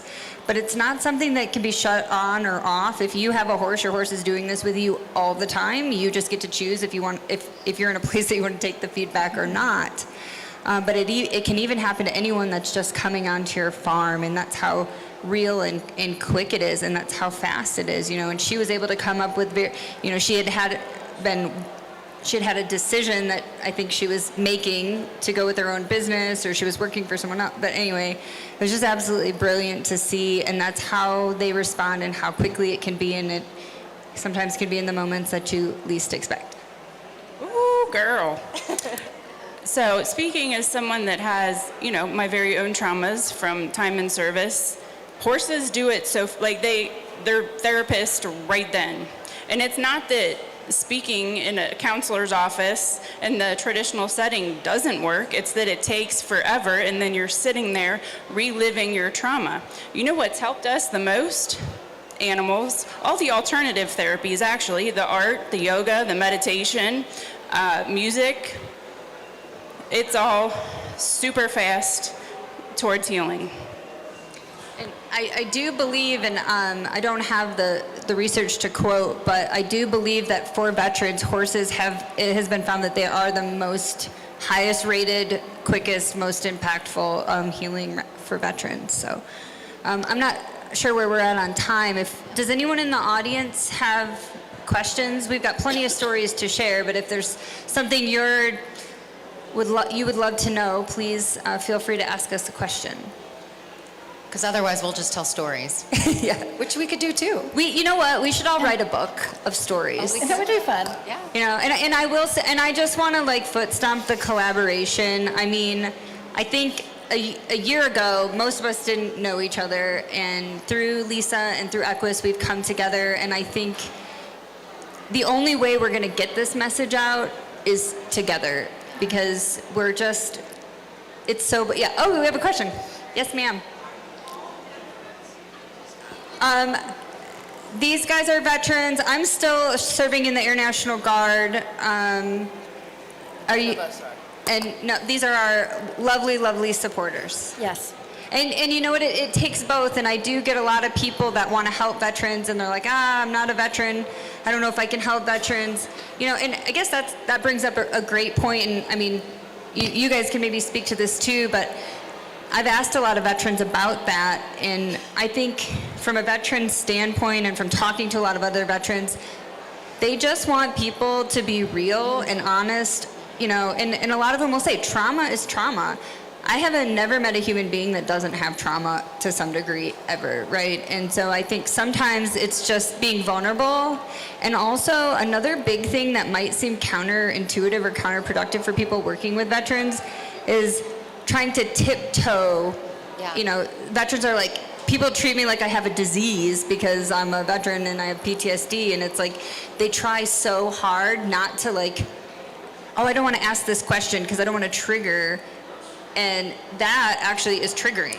Yeah. Do you want to speak to that? I will, because as a civilian, I've definitely had to earn my place, and yet at the same time, and this is where the horses come in, is being authentic and saying, I actually trained a therapist, another civilian therapist on this, is that I will never know what it's like to stand in their shoes.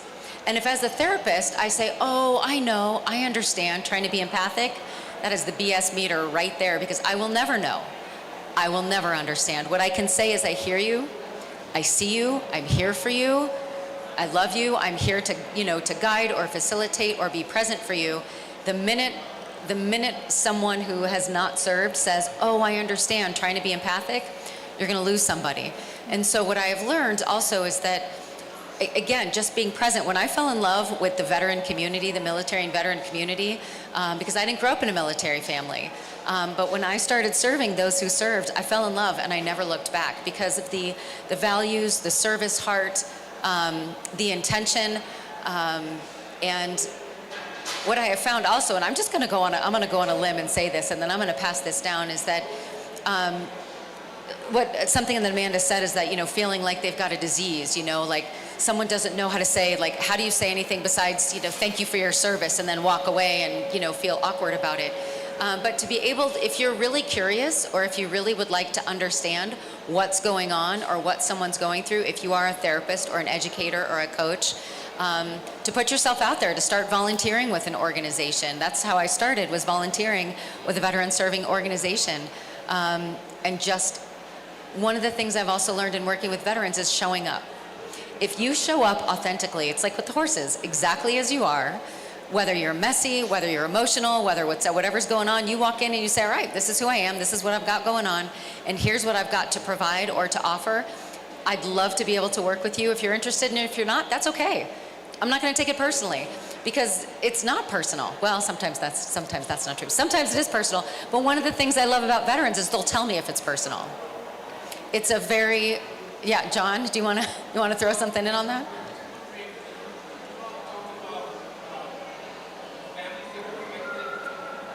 Families that are affected?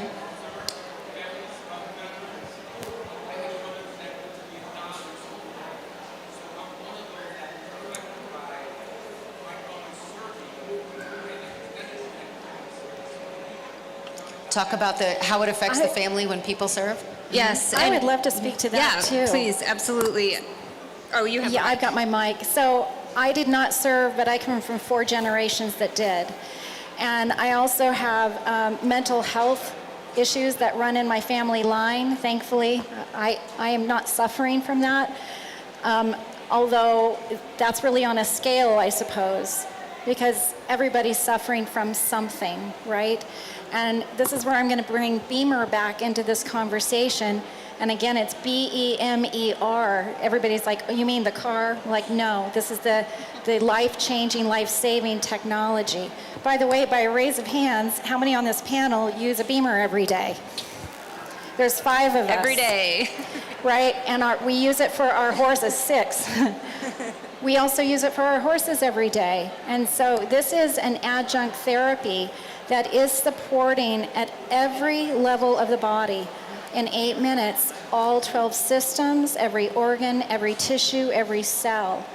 And we're looking, just like the horse, that is an animal of prey, which means they are generally in their sympathetic nervous state, which is fight, flight, and freeze, which serves them well, by the way, because they always have somebody on their back they've got to be, looking out for. But we want to be shifting our brains, especially as human brains, into parasympathetic, which is rest, digest, and recover.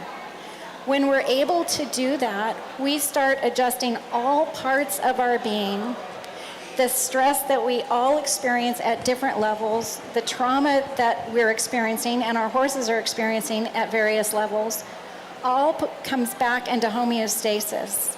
This is one of the most remarkable, life-altering methods on the planet today. And yet it's a 25-year-old technology out of Germany that has just made its way into the U.S. So I really encourage everybody to, in addition to what we're doing even at my sanctuaries, for almost 2 decades now, with equine-assisted services and other holistic modalities, and really getting their feet on the earth, which is the best way to get back in balance. I mean, this doesn't take the place, Beamer doesn't take the place of it. It's in addition to us all reconnecting with nature-based therapies. Yeah, can I just speak to that really quickly, and then I'll pass it to you? Okay. I think it's important, too, to understand, and what we found at Hooves, we're a holistic service, so we're not providing clinical services, but and we partner with clinical services because it's really a puzzle. But I think a lot of times, and I've coached a lot. I've coached psychiatrists, I've coached therapists, And there is a mental part where we do need, it's important to work through our perspectives and our perceptions and rewiring our brain. But it doesn't matter what you know if you aren't treating the body and you aren't treating the energy body. You know, you're still going to be subject to those trauma responses. And I don't know how many times people have been like, well, I know what's happening and I've done the work and I've processed mentally my trauma, but then they get into a triggering situation and they're not driving the bus anymore. And because it's that release of hormones. And so even though we are helping to go through those mental processes and we have an understanding of what's happening to us, if we're not clearing the trauma out of our body, out of our fascia, because that's where it's stored, out of our energy body, we're still going to be subject to being triggered and having those uncontrolled responses. And I speak to that as someone who was diagnosed with unhealable complex PTSD and bipolar disorder, to which I haven't had a symptom of in over 10 years. And I did get my degree in psychology and I did learn a lot of mental processes, but I was still having those reactions to things until I started to treat my energy body and my physical body.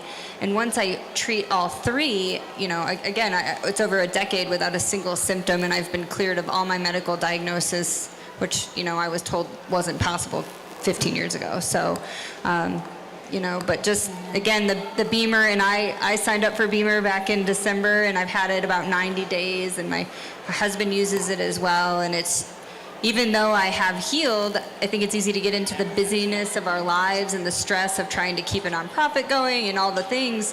And I feel like even doing the Beamer has just given me this amazing present. Like I'm grounded, I'm present in my conversations, I'm more organized. Have more energy. I have more energy. I can go, you know, no afternoon crash anymore. So it has been life-changing.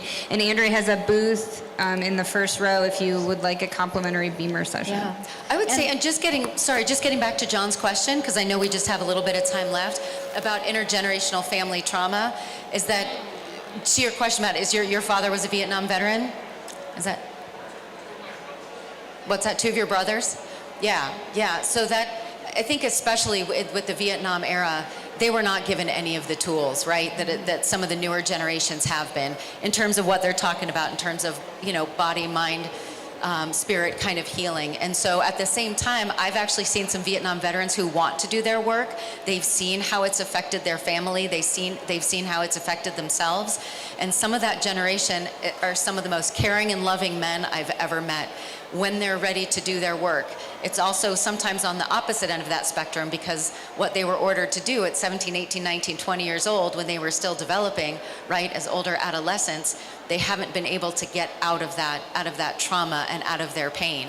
And so, you know, what we know about intergenerational trauma is that it can actually span 12 generations, is some of the studies that they've been doing, right? So that goes down all the way down through the family and all the way down through the grandchildren. And so if a family is willing to look at that and recognize that and do some work, the horses are generally, what I have found also just for my own practice, the Vietnam veterans, it's sometimes they're the most powerful therapy that they'll show up to.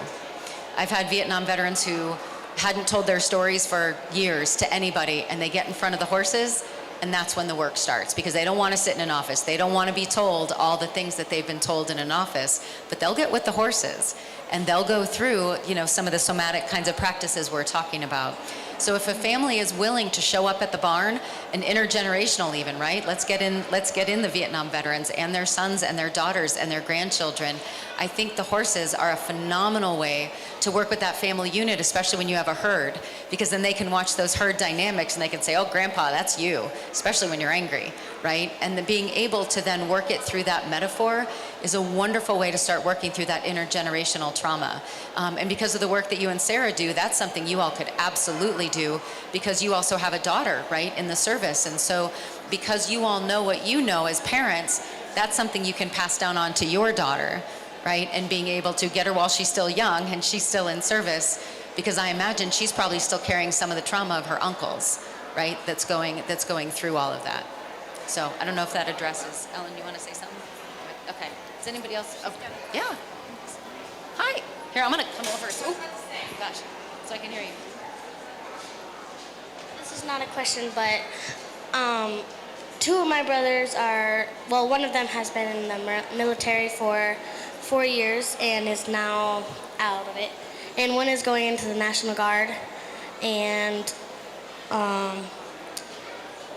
yeah. Also, my birthday's on Veterans Day, too. Oh my goodness, happy birthday. No. Veterans Day. Oh, your birthday is Veterans Day. Wow. How do you feel about that?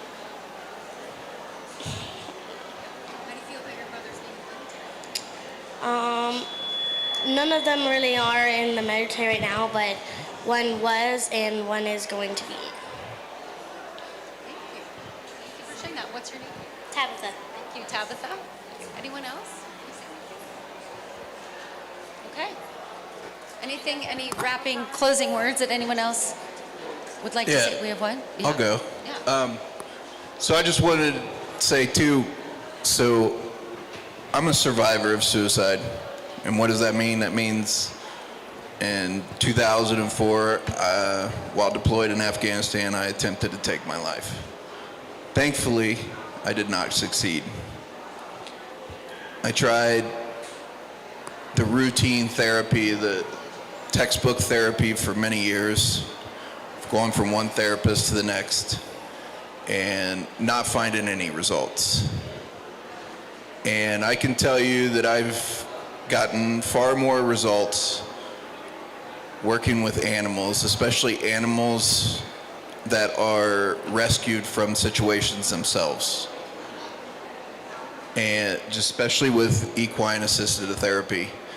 My therapy now is usually between 10 and 12 every day when my horses come up from the pasture to feed, two of them being Mustangs.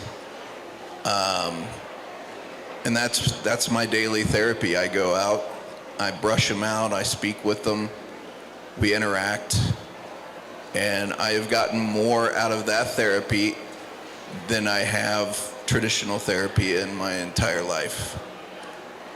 I still struggle with suicidal ideations, sometimes on a daily basis. It's something that as veterans that we've gone through, what we've gone through, we have to work with on a daily basis. It's not something you just fix and move on.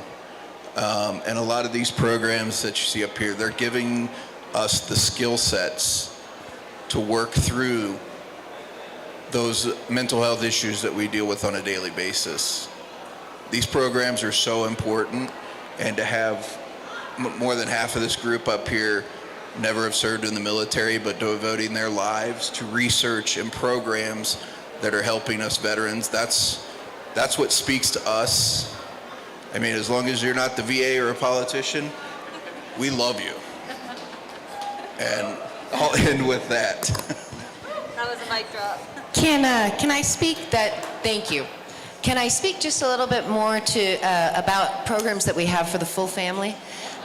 We have, and I think many of us do this now. It is definitely, I hate to use the word trend, but we're all in a movement where There's an awareness. there's an awareness, precisely, where more and more we know that we need to be able to serve the entire family. And by serving the families, we serve the communities. And by serving the communities, we serve the country.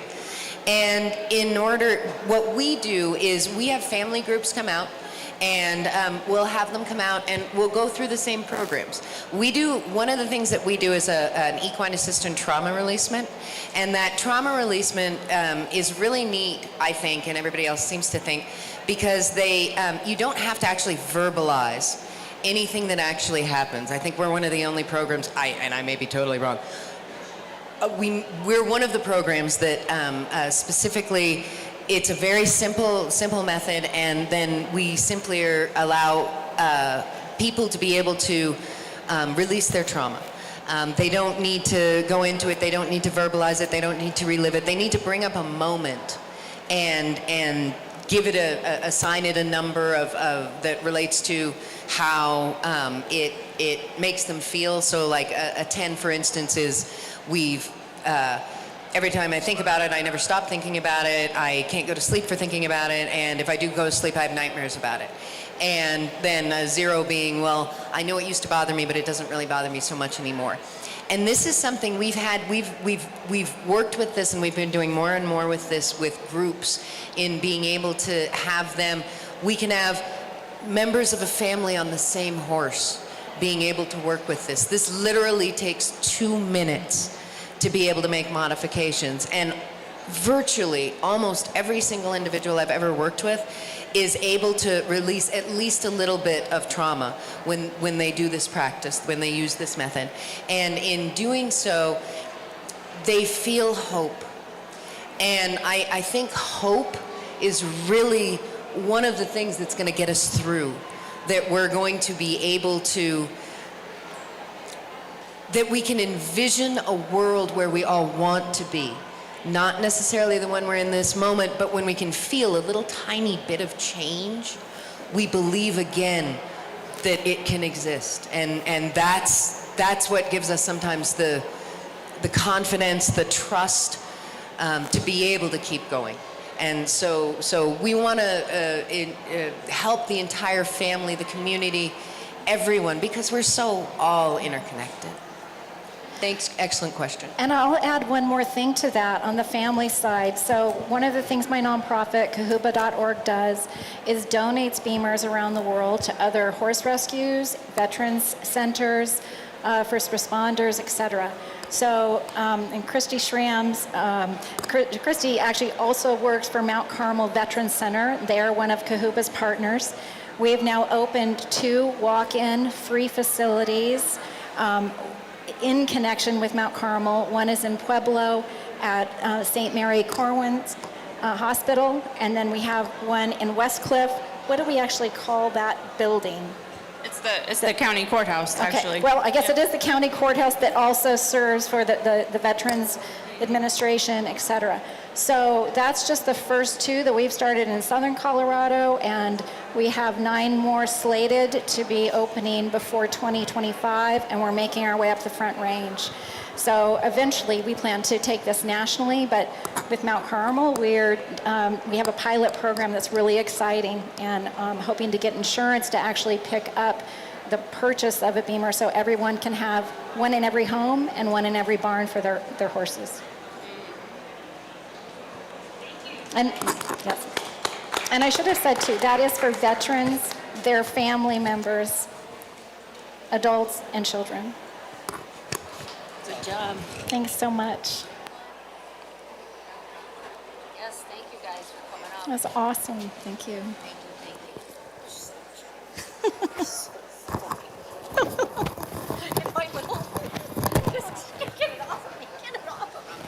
Oh my God. I have so much hair. This is all from the Beamer, by the way.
Ann, Connie Fries.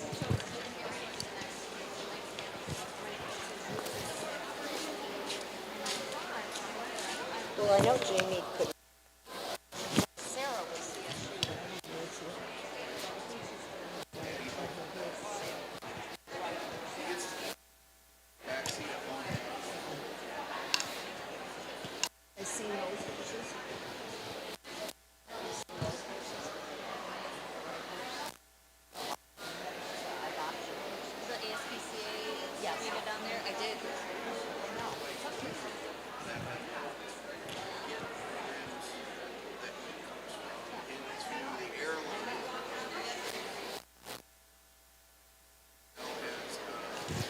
We're going to get ready for our next panel with it, which is Mustangs and the Youth.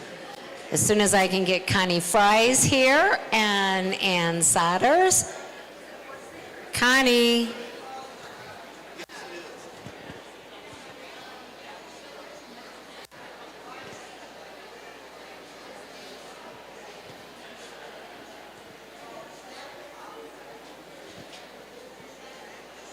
Let me look for Connie. You know,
test. You can sit down and Ann is coming. Okay. I'll move to. How many? Just do two because the other ones didn't need it. Okay. I got it. Good. Your hands are. Ann. Okay, here she comes. Let's center you so it looks better. Hi, I'm Ann. Hi, Ann. I'm Connie. Nice to meet you. Nice to meet you. Okay, you sit down. I'm going to test. I'm going to give you, each of you get to get a. We have our own. We have your own. Okay. So I would like to introduce our 3 p.m. panel today, which is Mustangs and the Youth, different programs that are available for our young people either in crisis or just people, young kids who have different Mustang programs. So I have Connie Fries and Ann Sodders. I'll let them take it away. Cool. All right.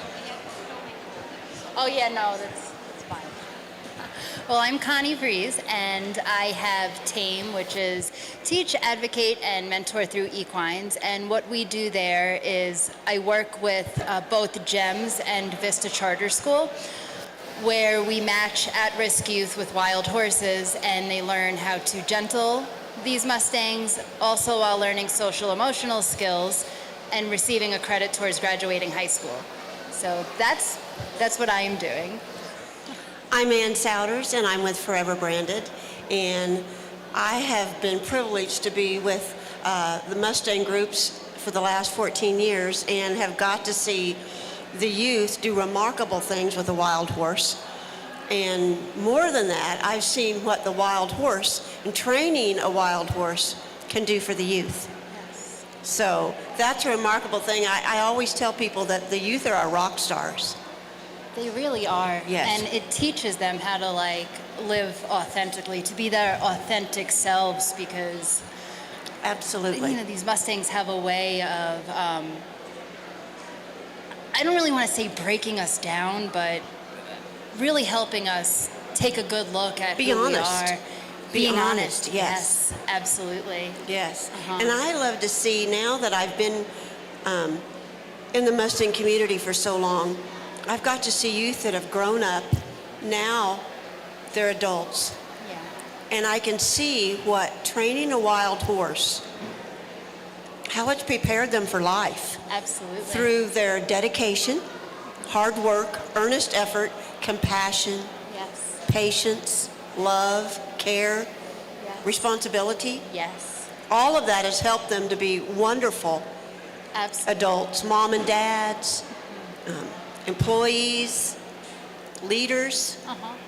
They're going to change our world. They certainly are, and it's just such a beautiful thing that it's becoming more known about now, you know. I grew up in New York and there was not a Mustang in sight. So moving out to Colorado about 10 years ago and meeting my first Mustang, it kind of changed how I viewed the horse industry as a whole and horses in general. And being able to kind of give back to these youth and these horses, I've seen some beautiful growth in my program, and not only my program, but in other programs. You know, we had the tip challenges, and they were running a beautiful program in Montrose, Colorado for the tip challenge. And some of these youth who are now adults, and I've kind of seen their journey over the last 10 years, they're doing remarkable things, really remarkable things. They are. Yeah. I've had the privilege to be at that tip challenge before and watch these youth grow up. May 27th through the 29th, Forever Branded is hosting our first event, Branded Bonanza, in Napa, Idaho.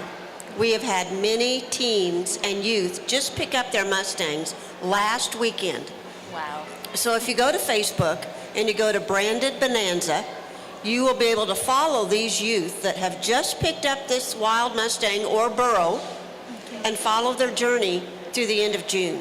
Now, that's pretty special. That is so special. And speaking, the burros don't get as much recognition. And oh my goodness, if you have not had the chance to sit with a burro, I highly recommend it. It is some of the most powerful feelings that those burros can sit and just kind of take away your sadness or your worries and help you sort through them.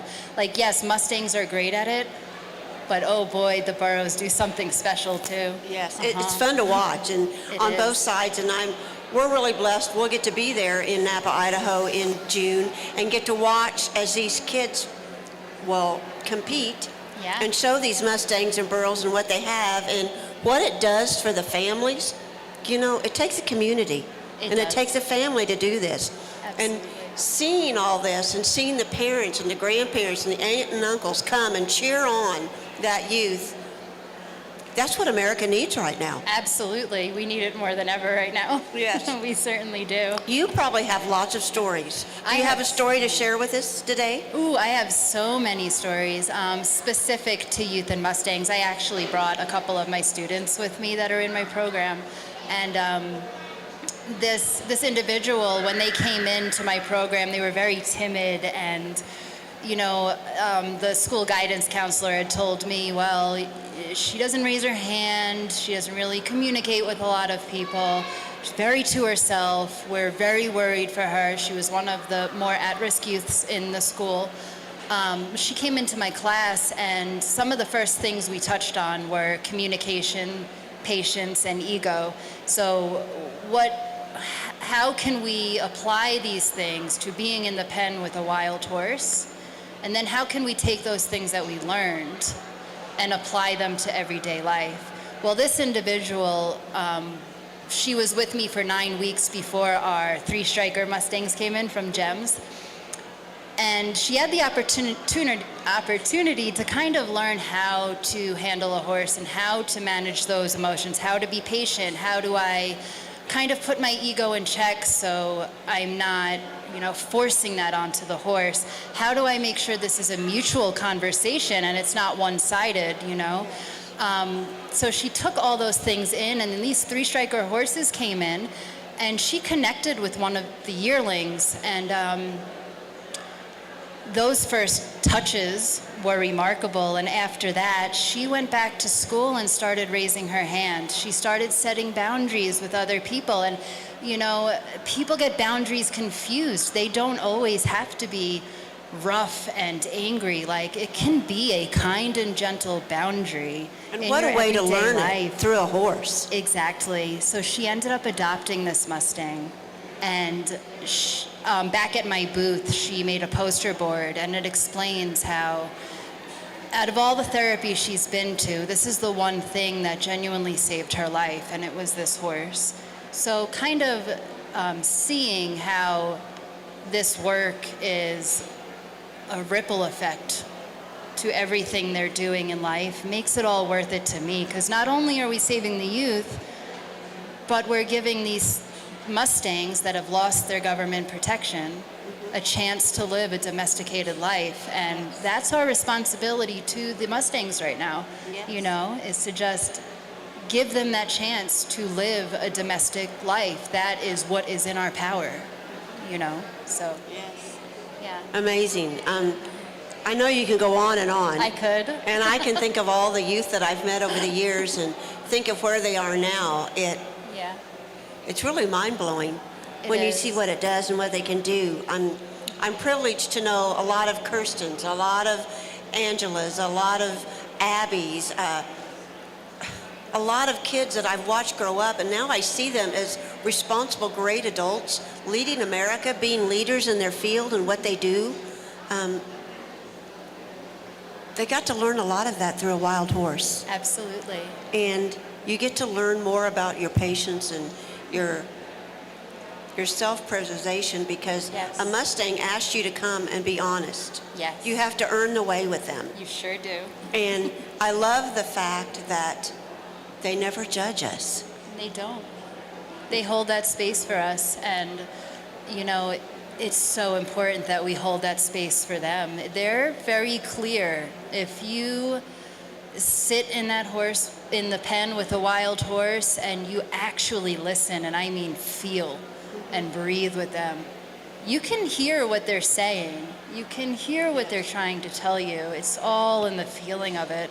And me personally, being an at-risk youth, I spent most of my childhood in institutions, in and out of, you know, these facilities, and the one thing they were lacking was a program to really help you identify with what was wrong, the root of the problem, because we can go through all this therapy. I've been through so much therapy, and I feel like we all touch the surface, but it wasn't until I met a wild horse and worked with a wild horse that I was truly able to kind of heal those parts of me that that little girl was crying for to be healed, you know?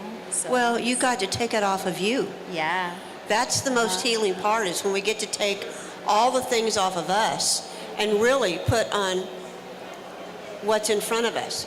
That's paying attention to that wild horse and earning its trust. That is such a remarkable thing. It is. And we have to work at it. We have to work at dropping all of that self stuff and just putting ourselves out. And wouldn't it remarkable if that's what we could do to politicians right now? I would love that so much. We should just put them all in pens with wild horses. Well, I think that's why the youth do so good. Yeah. They're so honest. They're upfront. They're right there. They have it. I mean, I've seen horses that people say, well, this horse can't be touched, horse can't be touched. And you see a youth go to the gate, and what does that horse do? Walks right up to Walks them. right up to the gate. There's something honest about them. And you know, it's because they're living in that present moment. They're not living back there in the past. They're not projecting into the future. When these youth are going up to a wild horse, they are strictly there in that moment with the horse, and the horse recognizes that, you know, so.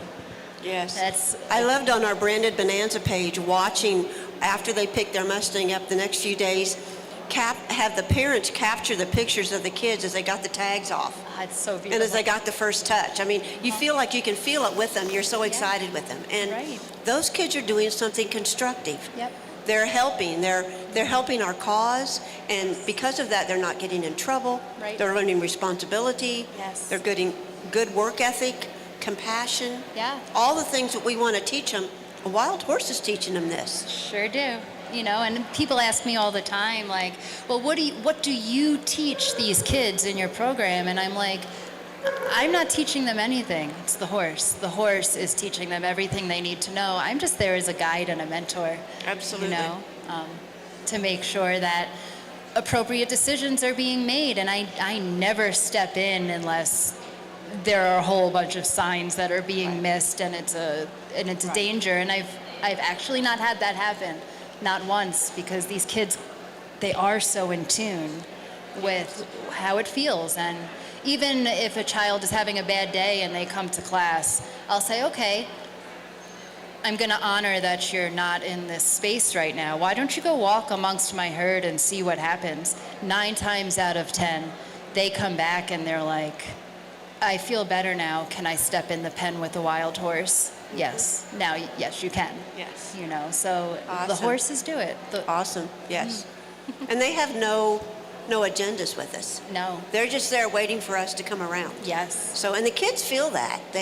They really get that firsthand. And so what a blessing it is to work with them. Yeah. And do it. And I'm so proud of what you're doing. Thank you. I'm proud of what you're doing too. Thank you so much. You need to go to our page and watch. I Because it will will. thrill you just like it does me. I absolutely will. I'm excited to follow along. Great. I've done several tip challenges myself, and some of them I haven't made it to the end because I've had some difficult Mustangs, and you know, for me, it's more important to get that solid foundation and let them Absolutely. continue down that path than it is to... Just like raising a kiddo. Exactly, and I've done that 5 times, so I'm like, oh. Yes, I understand. Yeah. Very good. Yeah. And that's one thing that we hope all of you can do, that you will help your youth get educated, know about the wild horses and what's going on, and they're smart. They'll pick right up on that and they'll know. And please give them a chance to work with a wild horse or burro. I can guarantee it will not only change their life, but it will change your life too. Absolutely Do you will. agree? I absolutely agree. And the best thing you can do is just get involved, let it happen. These Mustangs need the youth as much as the youth need these Mustangs. It'll get them off their phones and iPads for a little bit, you know? Yes, and outdoors. And outdoors, Yes. yep. Yes, and if you need to know any more, my name is Ann Souders. I'm with Forever Branded. You can reach me at ann@foreverbranded.org, or you can find me on Facebook or Instagram. I would love to help you and help your youth find a wild Mustang and get in that ring and compete, or just take it home and get to earn that first trust and that first touch for a wild horse. Which is a beautiful thing. I'm Connie Fries. I'm with Project Tame down in Montrose, Colorado. I am also on Facebook, Instagram, and TikTok. And my website is projecttame.org. There is a hyphen between project and tame. Thank you, Connie, so much Thank for what you. you do. Thank you for what you do. Thank It's you. an honor to sit here with you, Ann. Thank you so much. Yeah, you're welcome.